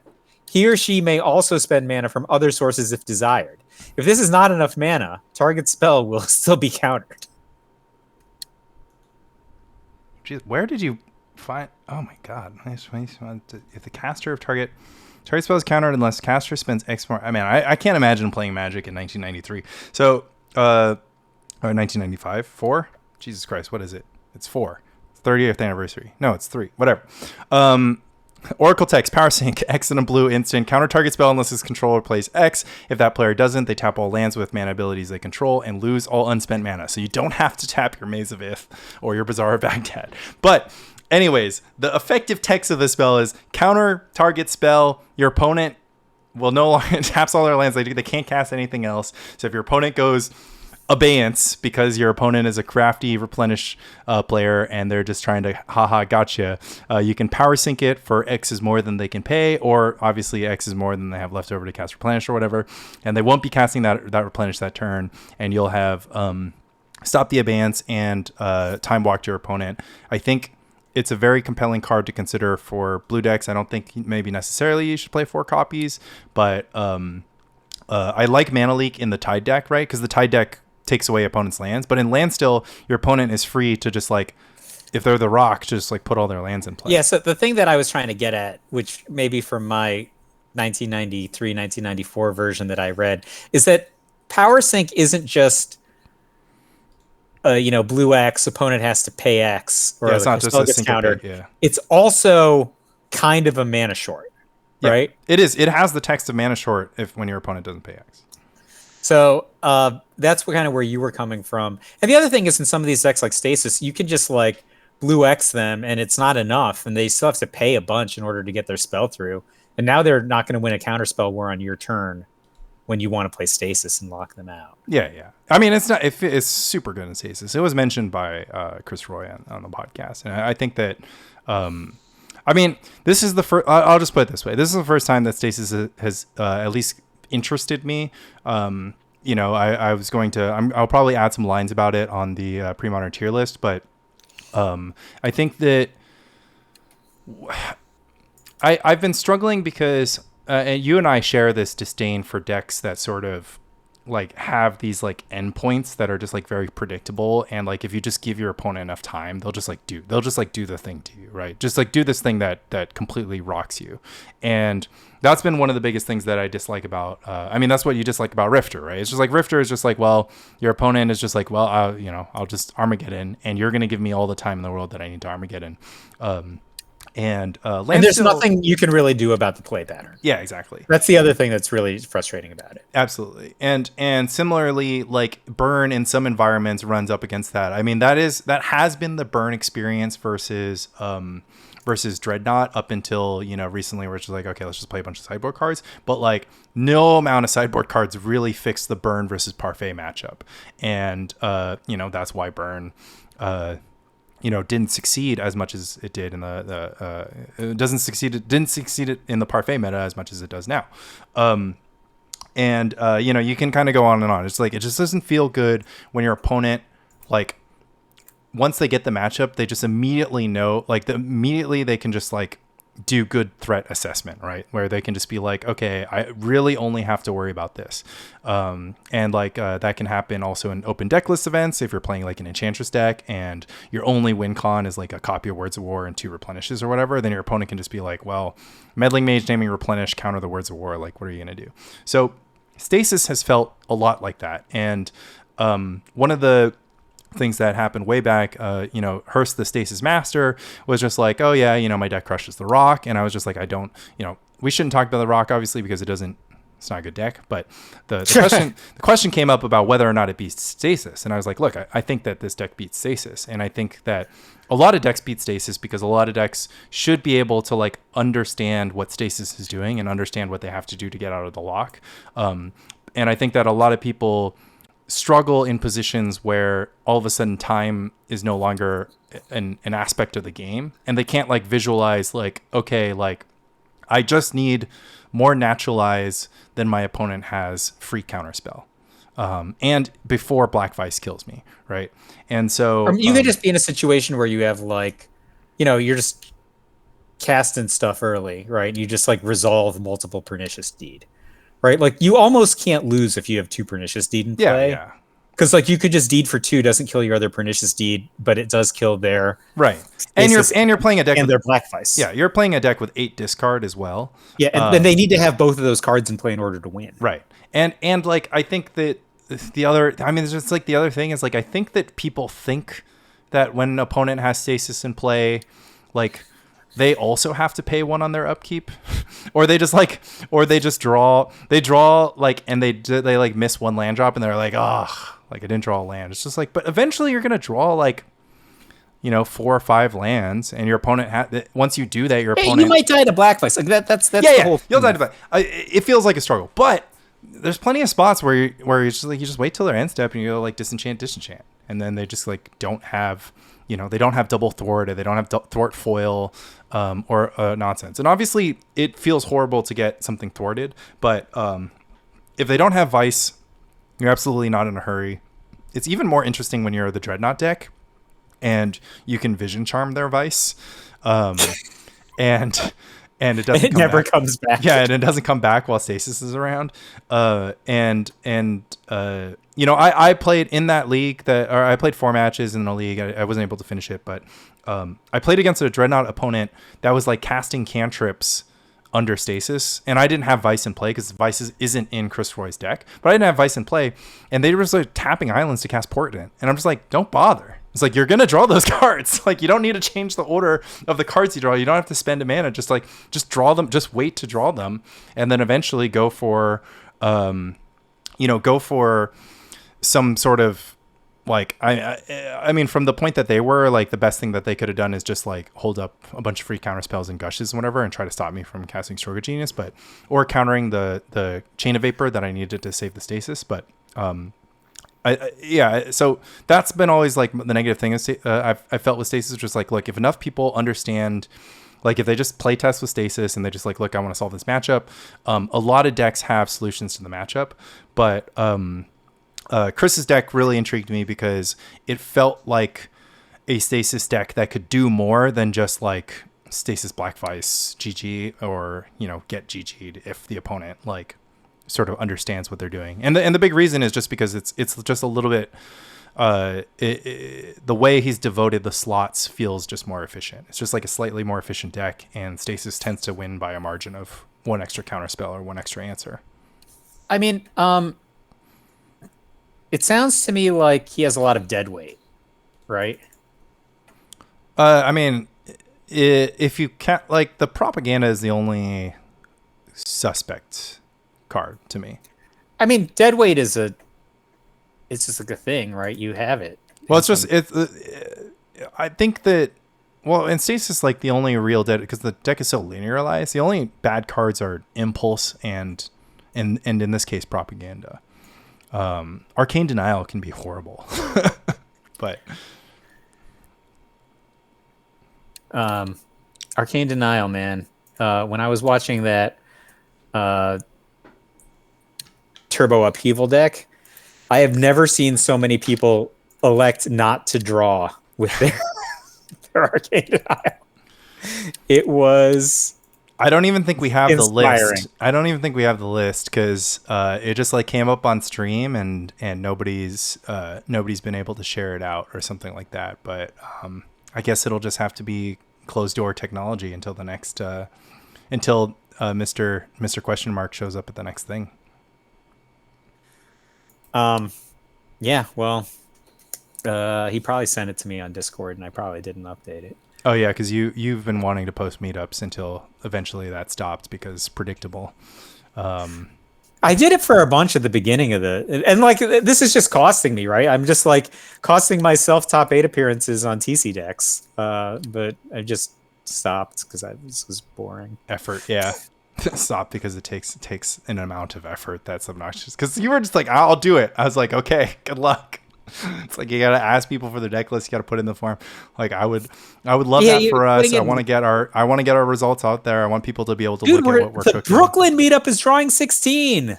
Yeah, it's pretty. That's crazy. Yeah, I am pretty stoked for that. I would love to keep those numbers up.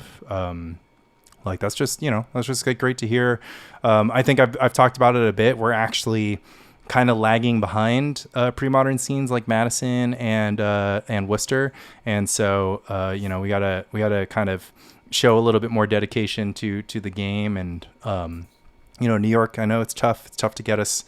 It's like herding cats, obviously, but we gotta show what we're capable of. And honestly, it's just for our own benefit. Like we need to, like, this this Lobstercon this year, people are talking, last year they really wanted it to be a team, like there to be some team incentives going on. And I think this year, even more so, there's going to be the talk about trying to incentivize a little bit of regional rivalry. So with that, I think we got to hone up.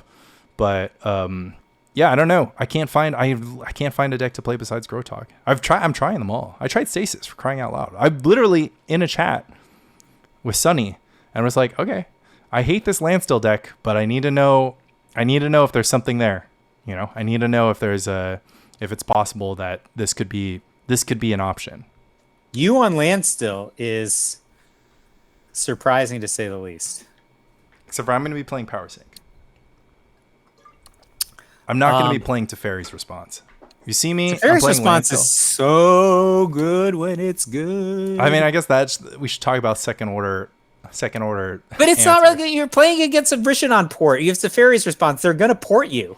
So saying a quick recap on threats, answers, and second order answers. So a threat is a threat, or I'm going to use a threat really broadly because in my mind, the red-green oath deck, Thermal Karst is a threat, and for the Stasis deck, Stasis is a threat, and it's very obvious in decks containing creatures, etc. But some decks are about one thing, right? So Jackalpup is obviously a threat. Jackalpup is obviously a threat. Parallax Tide is also a threat.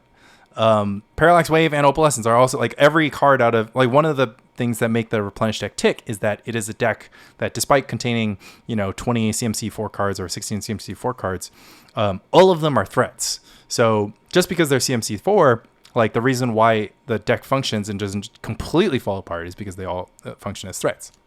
So an answer to a threat might just be Swords of Plowshares, your creature, but it also is Engineer Plague against the Goblins deck. It's also Chill. Chill's not exactly an answer, but it's kind of a moat-like effect. So it just falls under the category of answers. And in the case of Thermal Karst, Teferi's Response targeting Thermal Karst is an answer. However, Teferi's Response targeting Thermal Karst is bazonkers, I think is what you meant to say. It is a first. Teferi's Response in this context is a first order answer. Teferi's Response targeting Swords to Plowshares, targeting Mishra's Factory is a second order answer. And the reason why it's an answer to an answer. Yeah, it's an answer not to an answer to a threat. Exactly. Absolutely. And it's very important because, like, and shout out to Sunny, and it's an important conversation to have. Is why I wanted to share it on the podcast, because Sunny has 4 Teferi's Response in his 75 of Landstill, but he'll have anywhere between 0 and 4. So you just always play around it, but never play around it. Is all I'm saying.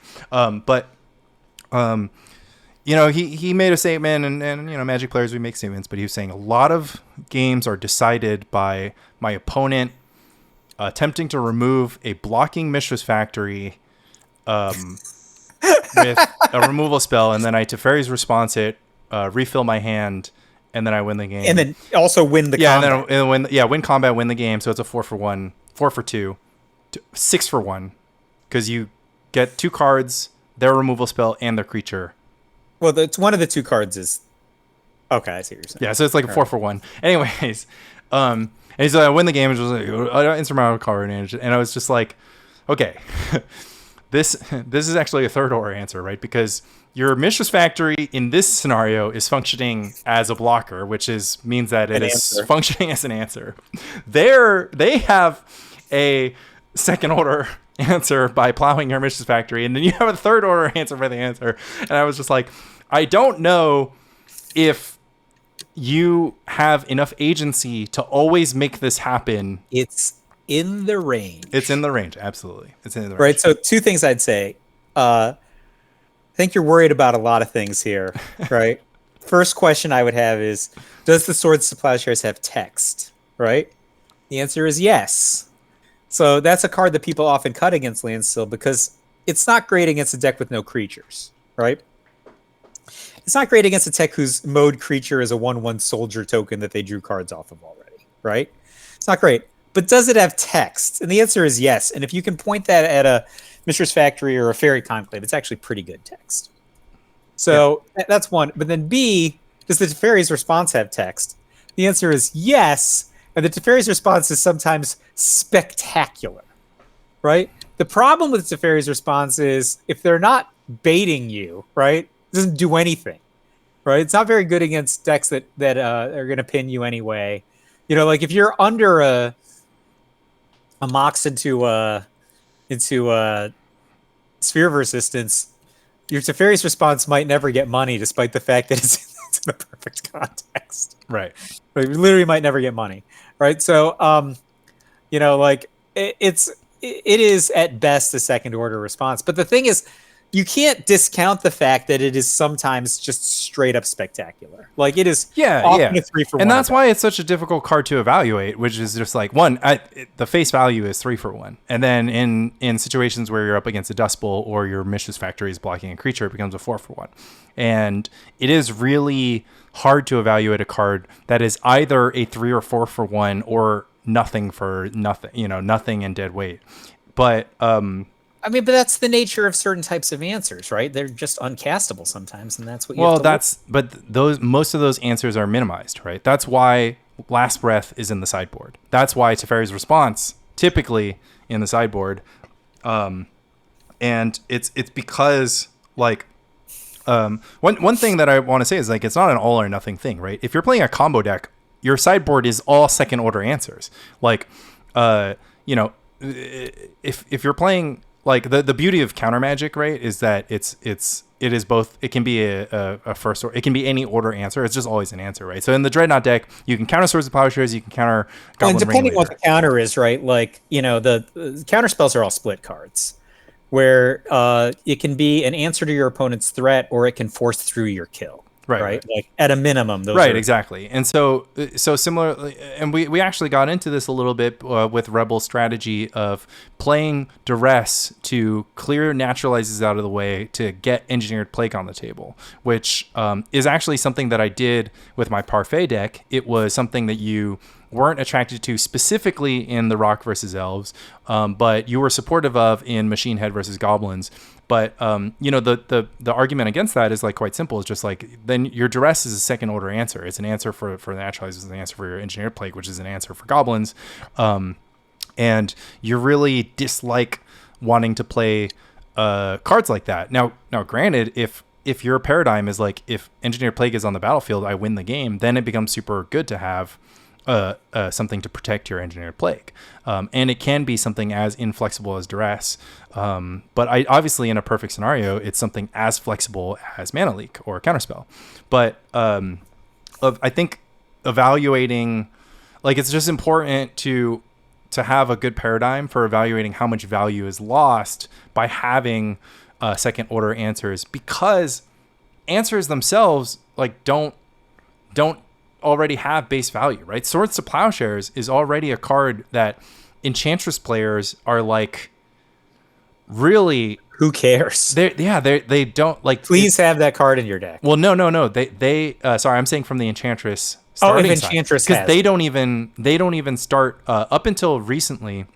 We haven't seen Enchantress players starting Swords to Plowshares. It's just in their sideboard card because they're like, hey, like we would rather have Swords to Plowshares card type enchantment. So they play Elephant Grass and they play Solitary Confinement and they play Worship instead of playing their first copies of Swords to Plowshares. Because it's funny that you said that, because I would have said Parallax Wave first. Oh, sorry, Parallax Wave.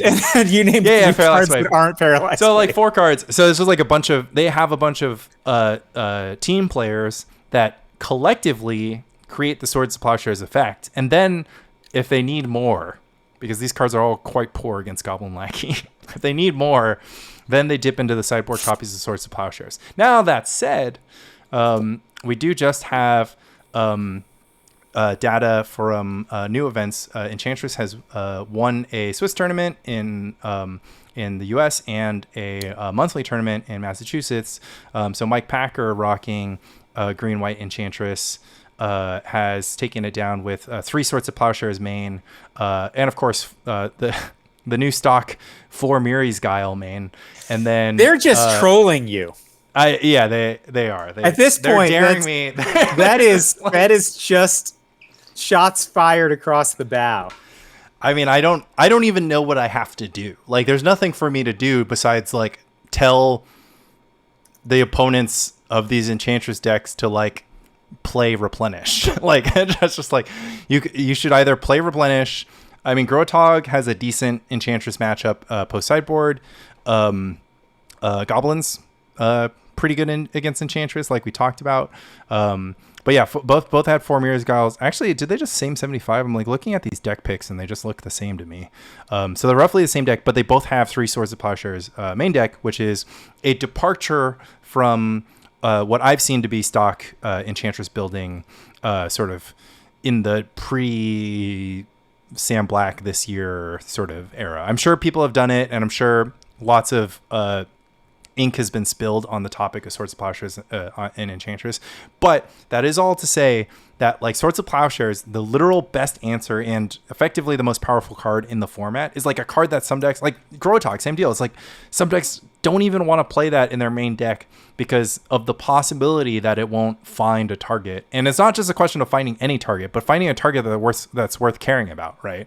Because like you said, if your only target is an opposing, Mistress Factory or whatever, that's like not really on a course to kill you, or like, you answer a Mistress Factory by just having a 4/4 in play or just killing them, right? So it's like you really don't have to Plowshares that Mistress. So let me just go back to second order answers for a second. So like imagine you are on Devourer, right? And I'm on red deck, right? Like you might have Hydroblast to fight my cards, right? But I wouldn't ever really probably bring in Pyroblast against just your Hydroblast. Right. You bring it in for Tinker. You bring it in to target Tinker. The fact that it catches Hydroblast is nice, but your target is Tinker. And I mean, like the last time I played this matchup, I was happy to Pyroblast Impulse, for example. Right? Or an Intuition, just any random. Yeah, anything, random thing. But if you're like, all right, I'm bringing in Pyroblast for their Hydroblast, that's very, and that tells you how narrow Pyroblast becomes in this case. But this is a good example because combo decks basically break this paradigm, because combo decks, when you answer their answer, you win the game, right? So like if you're talking about grindy mid-range decks, and that's why I dislike Teferi's Response in Landstill, or just second order answers in decks like Landstill or the Rock, like you're already playing a game of Magic in which you're planning on being behind. Like when you sleeve up Landstill or the Rock, like you're planning on being behind. And this is actually kind of the case. This was kind of the case with Parfait, various prison decks. It sort of feels that way with Enchantress. Enchantress sort of breaks that paradigm by having a combo mode, but you're showing up and you're just like, I care what my opponent does, and like you already have answers in your deck. So it's like you're already an answer deck. Being a second order answer deck doesn't get you anything because the threat that you're trying to push through is not existential to your opponent. Whereas if the threat that you're trying to push through is Survival of the Fittest or Devourer or my favorite example is Black Red Reanimator in Legacy, which is if your threat is Grizzlebrand, then bring some second order answers for their Ley Lines of the Void and their Graveyard Hate, their Tormod's Crypt, like find answers to their answers. That's totally reasonable. But I think it's just like a very, it's an important thing to revisit for deck construction, because also this is just like another thing. It was like Sonny, like, I was just like, I really don't like these, because he has 2 Teferi's Response. I was like, I really don't like these Teferi's Response. And he's just like, reads the card to me. And I'm just like, you did the Rock player thing. Don't read me the card. It's like, well, you see, I mean, if I cast this card, I draw 2 cards. It's like, I think every Teferi's Response fan, and I'm a Teferi's Response fan, don't get me wrong, every Teferi's Response fan is like, yes, but have you seen the part where it says draw 2 cards? All right, so I'll just tell you this. I think we can end this off of this story. People don't necessarily know this, but when I won with the Rock back in 2001, it was a series of compromises. So basically, I was on a team and I didn't own a lot of contemporary cards at the time. It's funny because I own all the Rock cards now, right? But so I was just borrowing decks, and everybody was on Illusions Donate, right? So we were like 3 or 4 Illusions Donate decks deep, and you right? couldn't get the Illusions. And I couldn't. I couldn't get this. So I'm like, I'll play the Rock, right? And then I ended up winning with it. And then so I won this is 2001, so the card Naturalized literally doesn't exist. It doesn't exist yet, right? So I'm winning with this, so I keep playing it, right? And so the rest of my team is like iterating on their versions of Illusions Donate, like while I continue to play the Rock, and I'm beating Illusions Donate decks, and often by the skin of your teeth, right? You win with like Spike Feeder plus Clock, right? Like they don't second because this is Spike Feeder, as long as you have above 20. Well, above 20, right? But this isn't the days of Necropotence anymore, right? Yeah. It's 2001. Necropotence has been banned and extended, so like it's harder for them to assemble a second combo, right? The first one, you get a duress in, they might still combo you, but like you put together a little Elvish. I'm sorry, what's the charm? The charm for G? Not Vision Charm, whatever. Elvish Charm? Emerald Charm. You put together a little destroy Emerald target charm, global enchantment. Right? Hey man, Illusions of Grandeur is a global enchantment. Right? So you get that with Donate on the stack. You set them up with the direct. Cabal Therapy hasn't been printed yet either. Oh right? my lord. So this is the point. This is where I was when I won with the first time, and the second time, and the third time, right? So I won this Grand Prix trial. Mikey P won the Grand Prix, and I won the PTQ, right? But we're iterating Illusions Donate decks at the same time. So like, there's two lines of technology that are moving at the same time, and it's funny because Mikey P played. We together played a main deck Choke that we could obtain with main deck Vampiric Tutor in the Grand Prix, and there's no islands in the top 8, right? Yeah. So I think I took the Choke out of the main deck for the PTQ I won. I don't 100% remember, but like small nuances in deck mattered a lot when you had cards like Vampiric Tutor, right? I remember beating Dumbo Drop deck because he has all the advantages, right? Like his deck has Intuition. Intuition Call Herd sounds insane versus any just pick black green deck from any era of Magic. Yeah. So I would just like cast like Yavimaya. I have 4 Yavimaya Elder, I think. Like 4 Wall of Blossoms, 4 Yavimaya Elder. No, there's no Wall of Blossoms yet. Right. Wall of Blossom kind of rocks. No. Wall of Blossoms exists. Yeah, it does. I think it's in the deck, right? So, but I have 4 Yavimaya Elder, I think, in this. And so I just cast a Vampiric Tutor. And he's just like, yeah, whatever. What could you possibly get? I'm just going to counter the card that you get with the Vampiric Tutor. But remember, I've already resolved some Yavimaya Elder in this game, right? So I just get Dust Bowl. Yep. And I eliminate all of his blue mana for the entire game. So I'm like, and he's got like, he can cast John Fink. You're casting Vampire Tutor, and they're just like nice card advantage nerd. Like, yeah. And so I'm like, tell you what, you could have all the green, white, and black you want, no blue. Yeah. And let's see how long this goes. I'm going to resolve Spirit Monger, and we're going to go to town. I think Swords of Pleasures was legal, but I still got him. You know what? I beat him with Phyrexian. What's 4/4 for 5? Sacrifice a creature to give -1/-1. Yeah, that's Plague Lord. That's the Undertaker. Yeah. Yeah, so I beat him with that because I think he plowed all my Spirit Mongers like you would. Yeah, I mean, you only get 4 plows. I mean, that's So I actually. So anyway, to go back to my story, we're developing Illusions Donate decks at the same time that we're developing, that I'm playing the Rock, right? And at one point, Paul Jordan has got a mono blue Illusions Donate deck that has a Morphling and 2 Treacheries in the main deck, and I'm so high on Treachery because of the combo with Sapphire Medallion, and he doesn't win the PTQ, but he like top 4s, like with two Treacheries and a Morphling. Like, think about how bastardized your Illusions Donate deck has gotten at this point. Right? We're just like, no, you have to be able to answer Spirit Monger. But there's still, I mean, it still is a threat. Morphling still is a threat. So I actually, I mean, that's what I like, right? So like the Replenish deck boarding Exalted Angel instead of boarding Ivory Mask is like what I like, because like Land put an Ivory Mask in his Replenish deck, and I thought that was misguided. I was just like, he was just like, it stops stress and Haunting Echoes, and I'm just like, what? You just like, and every burn card in the world. I mean, it makes sense for the burn card. it's a first order answer against burn cards, but it's a second order answer against duress haunting echoes. And I guess that was his thinking, which is like he just like wants to get into play versus burn.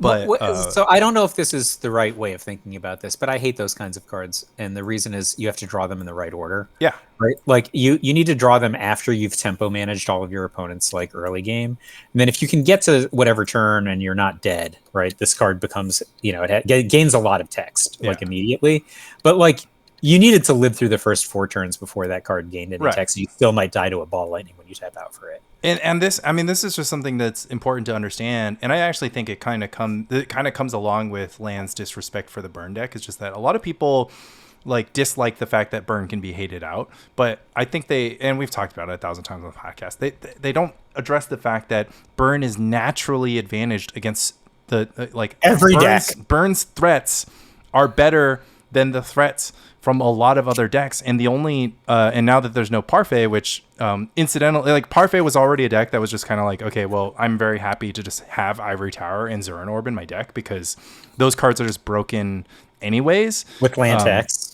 With land tax and Zur's Wearing Lock and whatever, like those were cards that it was already happy to play, and just like Dreadnought is just already happy to play a 12/12 for 2 mana, right? So those are things that beat burn, like Fluctuator combo and Hermit combo that has access to Shallow Grave, and Devourer combo and Solitary Confinement. Like these are decks that beat burn. So Enchantress, most low to the ground combo decks, Dreadnought and formerly Parfait. But like,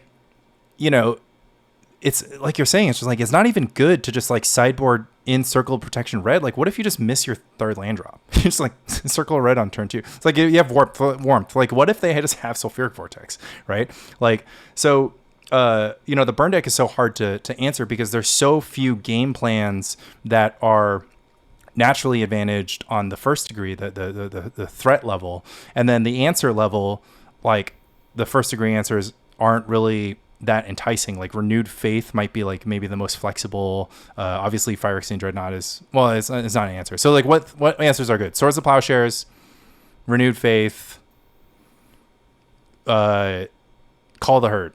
Like, Call the Herd's a threat. There's just like no answers, right? There's no card that you're like super happy to have in your deck that answers Lightning Bolt, Ball Lightning, stuff, but outside of Swords of Plowshares and to some extent Fire Ice and to much smaller effects, Naturalize effects, because most of the time burn has gotten paid for its artifacts and enchantments before you can cast the Naturalize. So that's one reason why like burn just puts so much pressure on the metagame. And there's another reason why Replenish is good. So anyways, like I love that you brought up, it's like, oh well, Illusions Donate decks were like, well, let's play Morphling, because that's the kind of pivot that I like. I like it when Treachery. Treachery. 2 treacheries. Treachery is pretty sick as well. Should we play Treachery in any? No. Yeah, it's 5 mana. So you can't Treachery. You can Treachery a Terravore, but it's not that good. So I wanted to play this deck at the Spice tournament where I was just like, okay, if I play 4 Treacheries, 4 Sapphire Medallion and Capsize, I could generate infinite mana. Right? So if you have 4 Sapphire Medallions in play, you cast Treachery for 2 mana.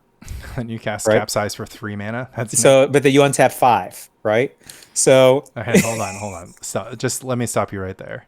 Treachery, net 3. So you need all 4 Sapphire Medallions to play to get +1 on each loop. Yeah. But Capsize costs 2. I know. That gives you +1 because Treachery is +3 and Capsize is -2. So all you need is all 4 Sapphire Medallions to play. You can play some Helms, You might as well play Mana Flare. So Mana Flare will get you there a lot quicker, by the way. Then like you can establish this, right? Establish the loop and then you just Capsize all of your opponent's permanents. Yes, okay. So we just need 4 Sapphire. How did we get 4 Sapphire Medallions in play again? Cast them.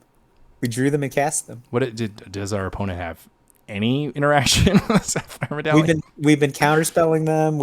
They're not the Rock. Fair enough. The Rock will The Rock will shut this one down real quick. Fair enough. Okay. They might not be able to do a lot, but they can keep you from infinite comboing them pretty easily. God forbid they duress your cap size. All right, so Mike, how do you feel about three interesting decks of the month to me are Replenish, the Terrageddon deck, and Stasis. Are there any other interesting decks? I mean, you literally just named. I thought Replenish was like, I can't remember who I asked. I think I asked Aaron in the podcast we did. Yeah. He just put like a lot of people are starting to put Replenish in tier 1. I think Replenish was. I mean, at the time that we recorded that podcast, Lan had just come off of winning, or could have won the $1,000 tournament. It scooped in the finals, and then Fran had gone undefeated with his control version of Replenish. And I think like Mengu had just, Mengu's just been doing it. With it. So I was like, I think Replenish might just be the best deck, right? So interesting. I don't know. I think it might just be the best deck. I actually, the reason why I just say interesting is because I'm just like, well, the deck is like, I mean, I can't explain why now, but I guess it's just been kind of like rumbling. It's always been rumbling because basically Fran puts the red-green deck on the map. And on the online metagame, basically Paul Master, Pablo Marcos, and Fran are like all roads go through them. So like when they play, they know they have to play the other person. And so Paul Master was like the first person who was just like, I'm just going to play a combo deck that doesn't trigger Oath and has main deck Salvo's Web. And so he did that. I mean, and he beat that construction is bonkers, obviously, depending on the metagame. Yeah, and he just like beat Fran a bunch, and he just like Fran kept losing, and at the time people were like, oh, ban this red green oath deck, or whatever. People are being hyperbolic about the red green oath deck. And red green oath deck is good, but it's obviously you can answer it, and also that's the definition of a deck that loses to itself. Yeah, right? I mean, except for when you're Fran, evidently, because he just, never loses, he stomped both inaugural season starting Magic Online Swiss tournaments, going undefeated or close to undefeated both times. And then so like Pablo started really pushing Replenish online, and then there's plenty of Replenish players who've been sort of waiting in the wings. People may remember that Danny DeRoy was the one who took Replenish to a top 8 finish. There were 2 Replenish in the top 8s of last year's Euros. So Replenish has always been around, but now it's just been like Replenish is always in the room. And I think that's what's been getting people pretty like worried or excited about, just being like, oh, this is like a tier 1 deck, because it used to be like, I don't think anything's changed from last year's Euros to now. The only thing that's changed is like the red green deck is a deck and it is in the metagame. But in most metagames, people don't really bring it. It still has like effectively less than 5% representation. Yeah, it's like $4,000. Yeah. Well, it's not that bad. What's expensive? It's just Mox Diamonds. Yeah. So that's $2,000. Replenish is $4,000 because intuitions are 100 each. City of Traders are 200 each. Well, okay, so they started trimming City of Traders, so now Replenish runs between 2 and 0, which is a thing. But Replenish, has just been up and on the rise, and Lan talks about it when he joined our podcast, and I think that it's very evident that when Replenish does its thing, the deck is like completely bonkers. And I think that, it's just going to be the kind of thing where we just need to see an adaptation in the metagame. I still find it to be a little bit cold to, like, it's not like dead in the water against Blue-White Dreadnought, but it's not like good against like Meddling Mage counterspells. I mean, plus Itai, having never played the format before, beat like 3 Replenish decks at LC last year. Yeah, but those Replenish decks weren't like adapted, basically.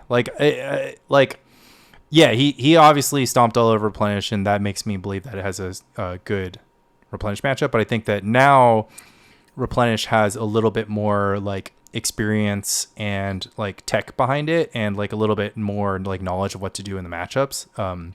To the point where like I think if you just take your average,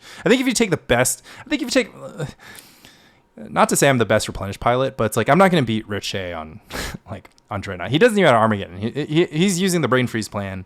Like, I don't think I'm going to beat Rich Shea on playing Blue White Dreadnought. But I do think that like, you know, a replenish deck with like a little bit of adaptation. Maybe it's the one Wrath of God.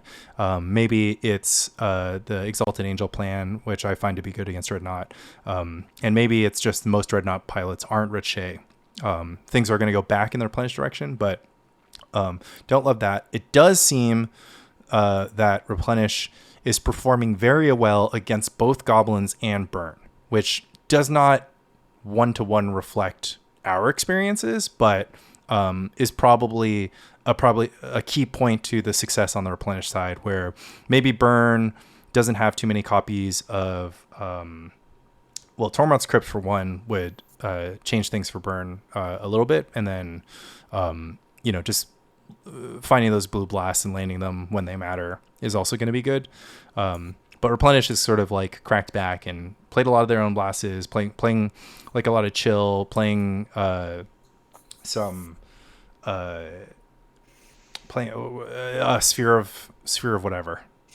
It's funny when you were talking about how good or not good chill is in the mono blue Tide deck, tide combo deck, yeah. Because after like blowing up my mana base, Andy then played a chill after that.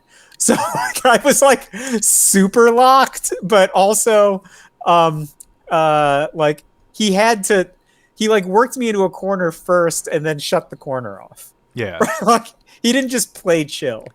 Yeah, see, that's like the sequence to me. I mean, a chill behind the Tide combo is like great, but the main reason why I thought the sequence was like interesting was that it was just like really hyped to like play Nevinral's disc and then Tide disc. But like if you play chill disc, Tide disc, then you lose your chill. But maybe it just doesn't matter if you Tide disced, but I don't know. No. He chilled me after blowing up all my board. Yeah, but if you had the really chill, if he had the chill, you would just cast it on turn 2, though, right? Yeah, but he just plays a different line then, you know? Yeah, he doesn't have to. Right? He doesn't have to play the disc. He can just Tide combo you without disc, and then just like have disc in play for the entire game, and then it's like. Imagine you just like like let's say you just like keep up Hydro or whatever. How many discs does Andy have? I don't know, 2.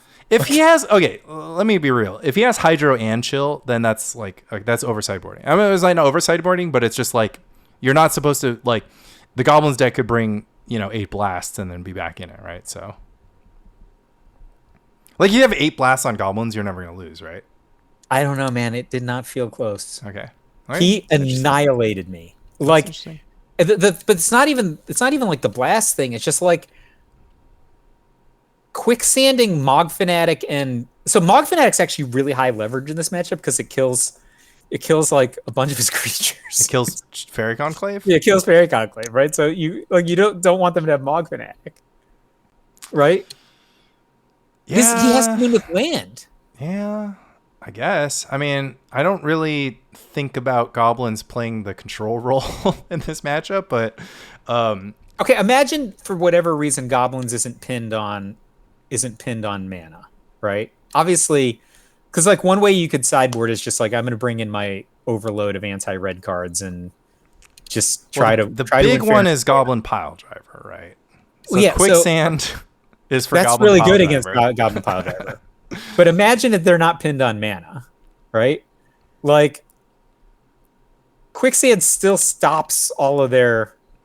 But things you can't Quicksand forever though. You can't like multiple. So if I go times. Lackey Pile Driver, Matron, War Chief, any of my 3s, right? Like okay, I got you. Like I'm with you because you experienced it, and like this is what we talked about. We thought it didn't look good for blue on paper, and it turns out it doesn't look good for Goblins in practice. This is actually a function of Goblins' leverage points, right? So like Goblins has a huge amount of leverage at Goblin Lackey. It has a huge amount of leverage at like surprisingly little leverage on Goblin War Chief in this matchup. But like obviously War Chief is still War Chief, but it's 3 mana, you can get spiked. Yeah. But there's like well, you're just gonna get spiked. You're just... like you can't play around spike. You know what I like couldn't believe? I like looked at the Goblins deck and then I like picked up everything that was like 3 mana or more, and I was just like, this is just the same as Replenish. Yeah. And I was like, what the Yeah, well Goblins, so here's the thing. Goblins is really bad at 2 spelling.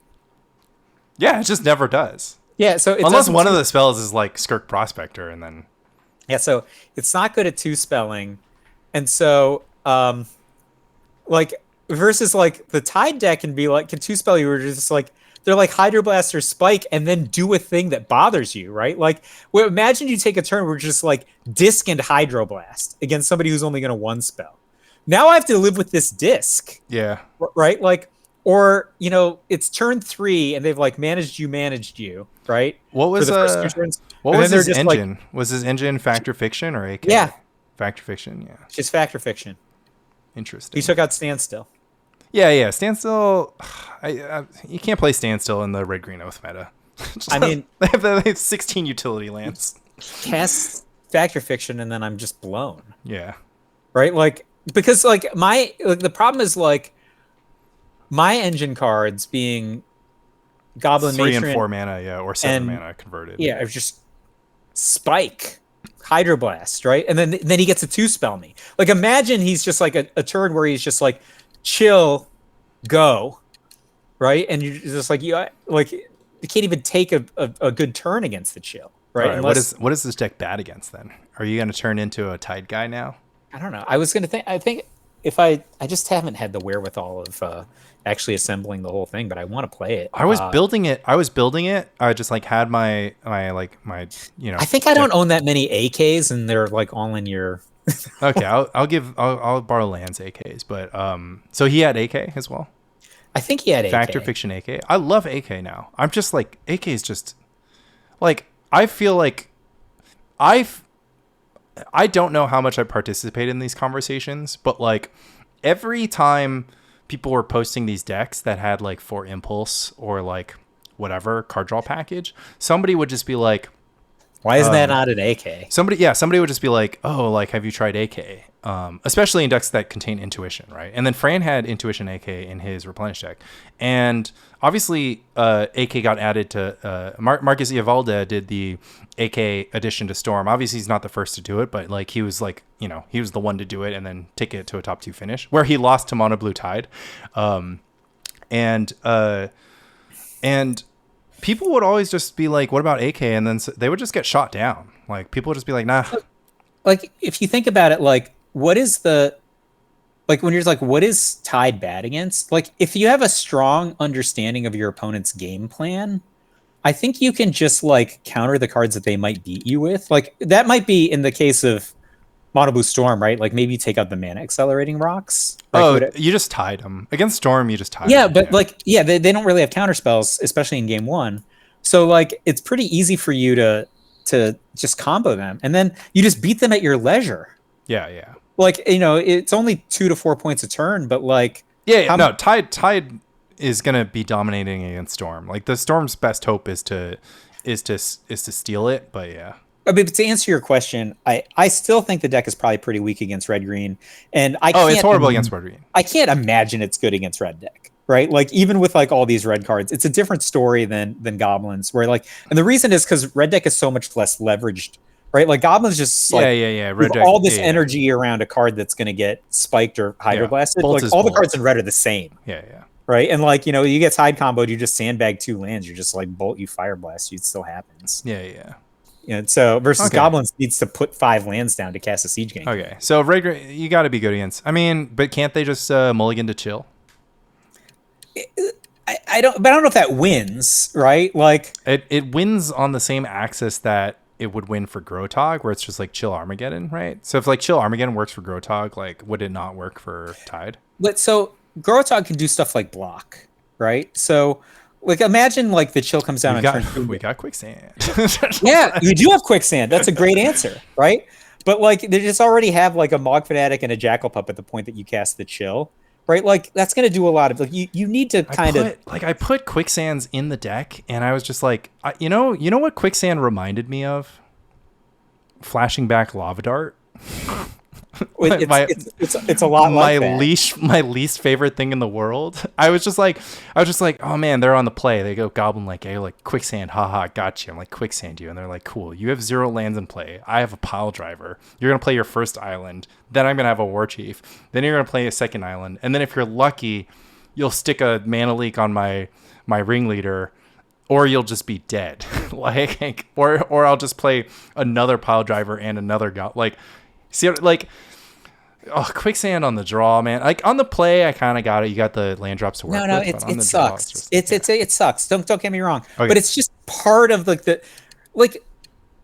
I'm like in this spot where I don't want to attack into this quicksand. Like it's stupid, and it's got quicksand hydro or quicksand force spike. Quicksand turns your 1R spell, like your R spell, into 1 mana Stone Rain. How bad could that be? But you're not a mana destruction deck. You need to attack with that lackey. That was his job.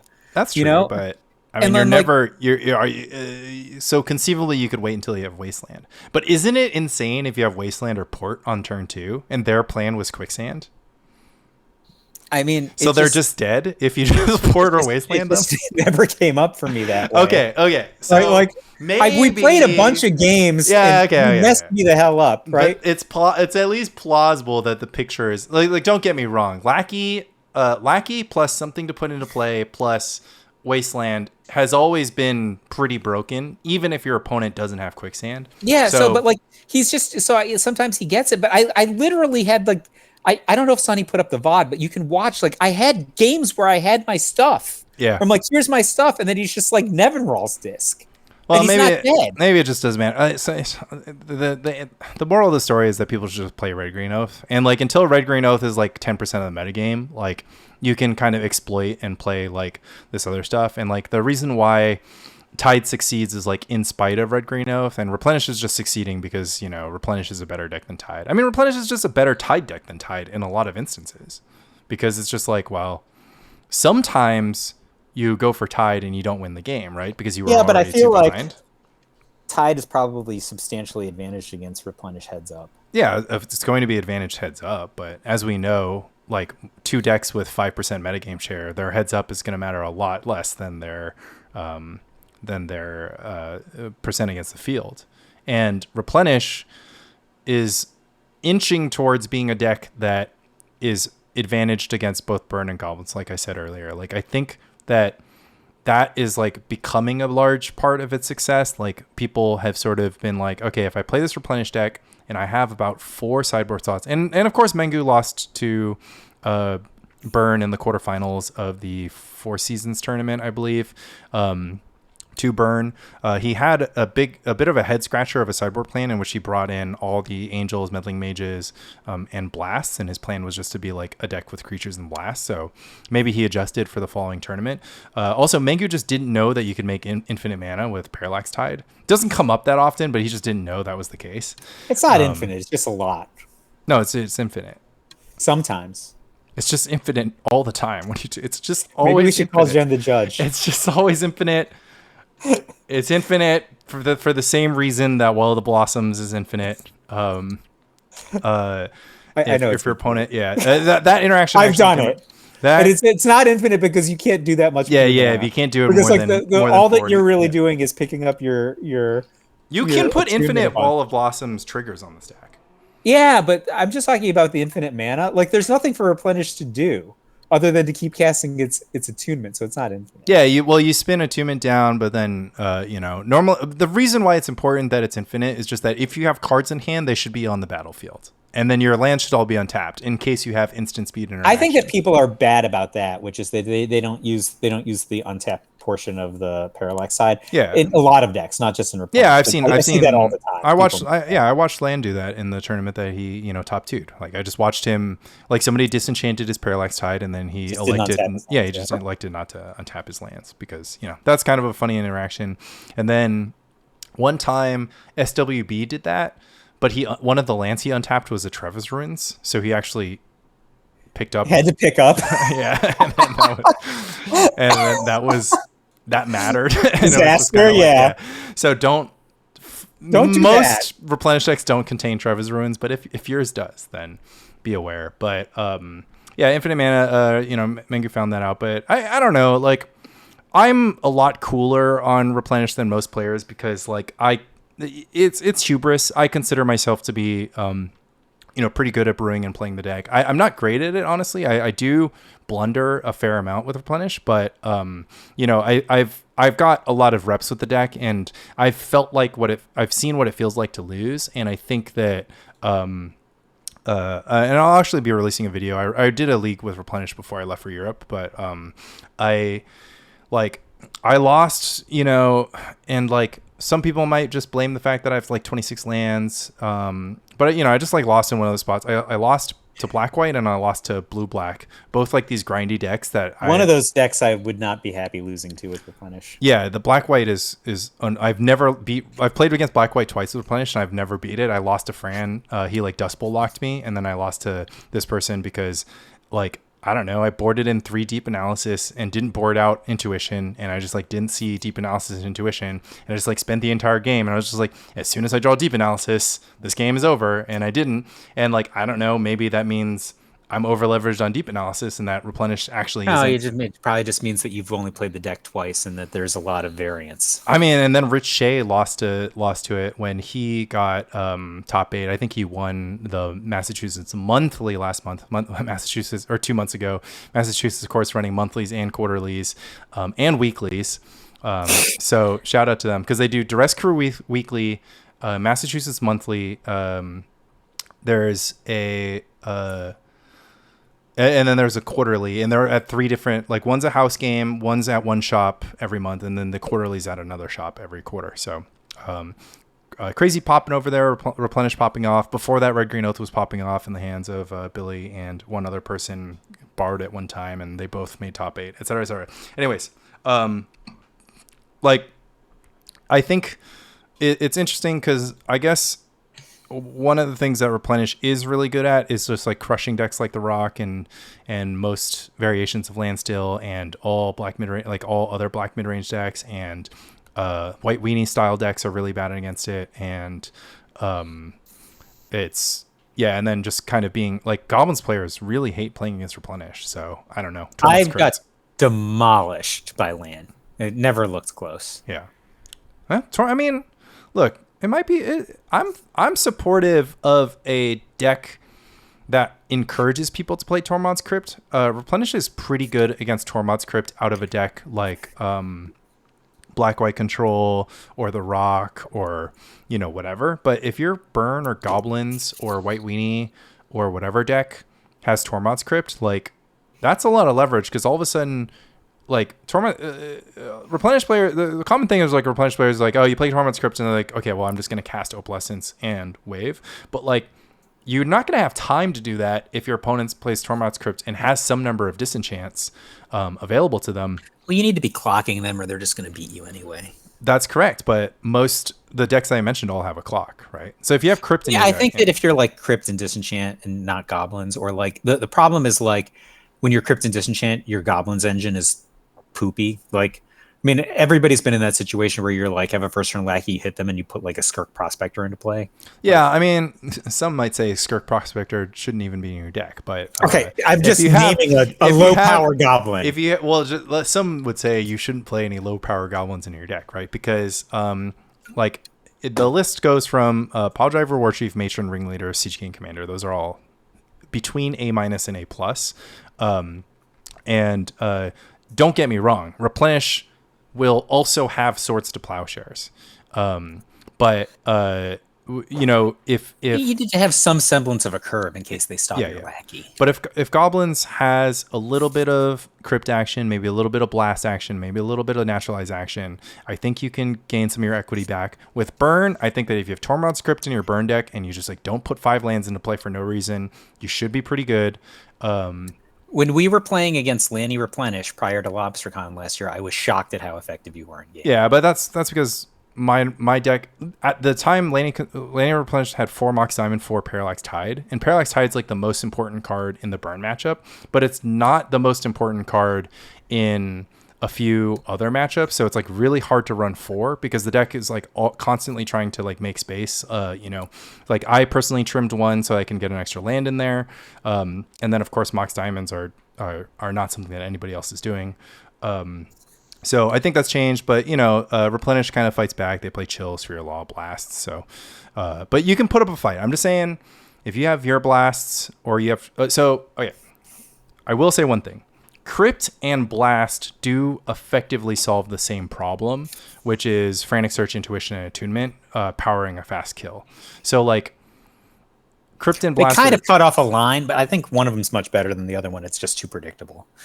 Right, exactly. So, I mean, what's nice is that, obviously, if you have Crypt, like, they have to cast the Replenish and, like, force you to use the Crypt, and it's, like, a whole thing. Whereas if you have the Blast, they might just, like, play another blue spell and then play the Replenish. So it's like Crypt counters every blue spell that they play until they cast Replenish, whereas Blast can only counter one blue spell, and it costs you 1 mana. So there's Lanny, that as well. I love you, but I've run a 5K already today, and I haven't eaten anything, and I'm about to explode. Nice. We've been on for 2.5 hours. I'm about to become a pumpkin. All right. Well, final thoughts, Mike. What are you suggesting that people should decide to play for Lobstercon if it were tomorrow? I think if it were tomorrow, I'd play the red deck, and I would not have time to test the Earthquake, so I would never know if you were right or not. Nice. Okay. Well, I guess that means I'm signed up for a red deck with Earthquake, and then we'll see each other. Oh, I hope you win Lobstercon. I'll see if you won Lobstercon with Earthquake red deck, you would Lanny Burn would become. Would become the burn deck? Oh my god, that's too tempting. You have to do it now. Side event. No, not good enough. Protog, baby. I'm now re-engaged in this podcast. Not good enough. Actually, I'm not. Side event. We love you. Thanks for bearing with my trip to Europe, but I'm glad that the 2 Fire Philosophers kept everyone busy. Check out the coffee page, check out the Spike Colony Facebook, check out mtgnyc.com, check out Lobstercon September 20th if you're not registered. See you next year. It's wild. Yeah, and then Turbo Oath. I mean, see if you can find anything about it, because we sure as hell cannot. All I know is I was calling Fran every round, describing what was going on, and it was crazy. And the 75 might be in one of your inboxes, but you are too lazy to find it. Lazy is a harsh word. We're going to end it with that. Undermotivated. Love Mike. Love Spike Colony.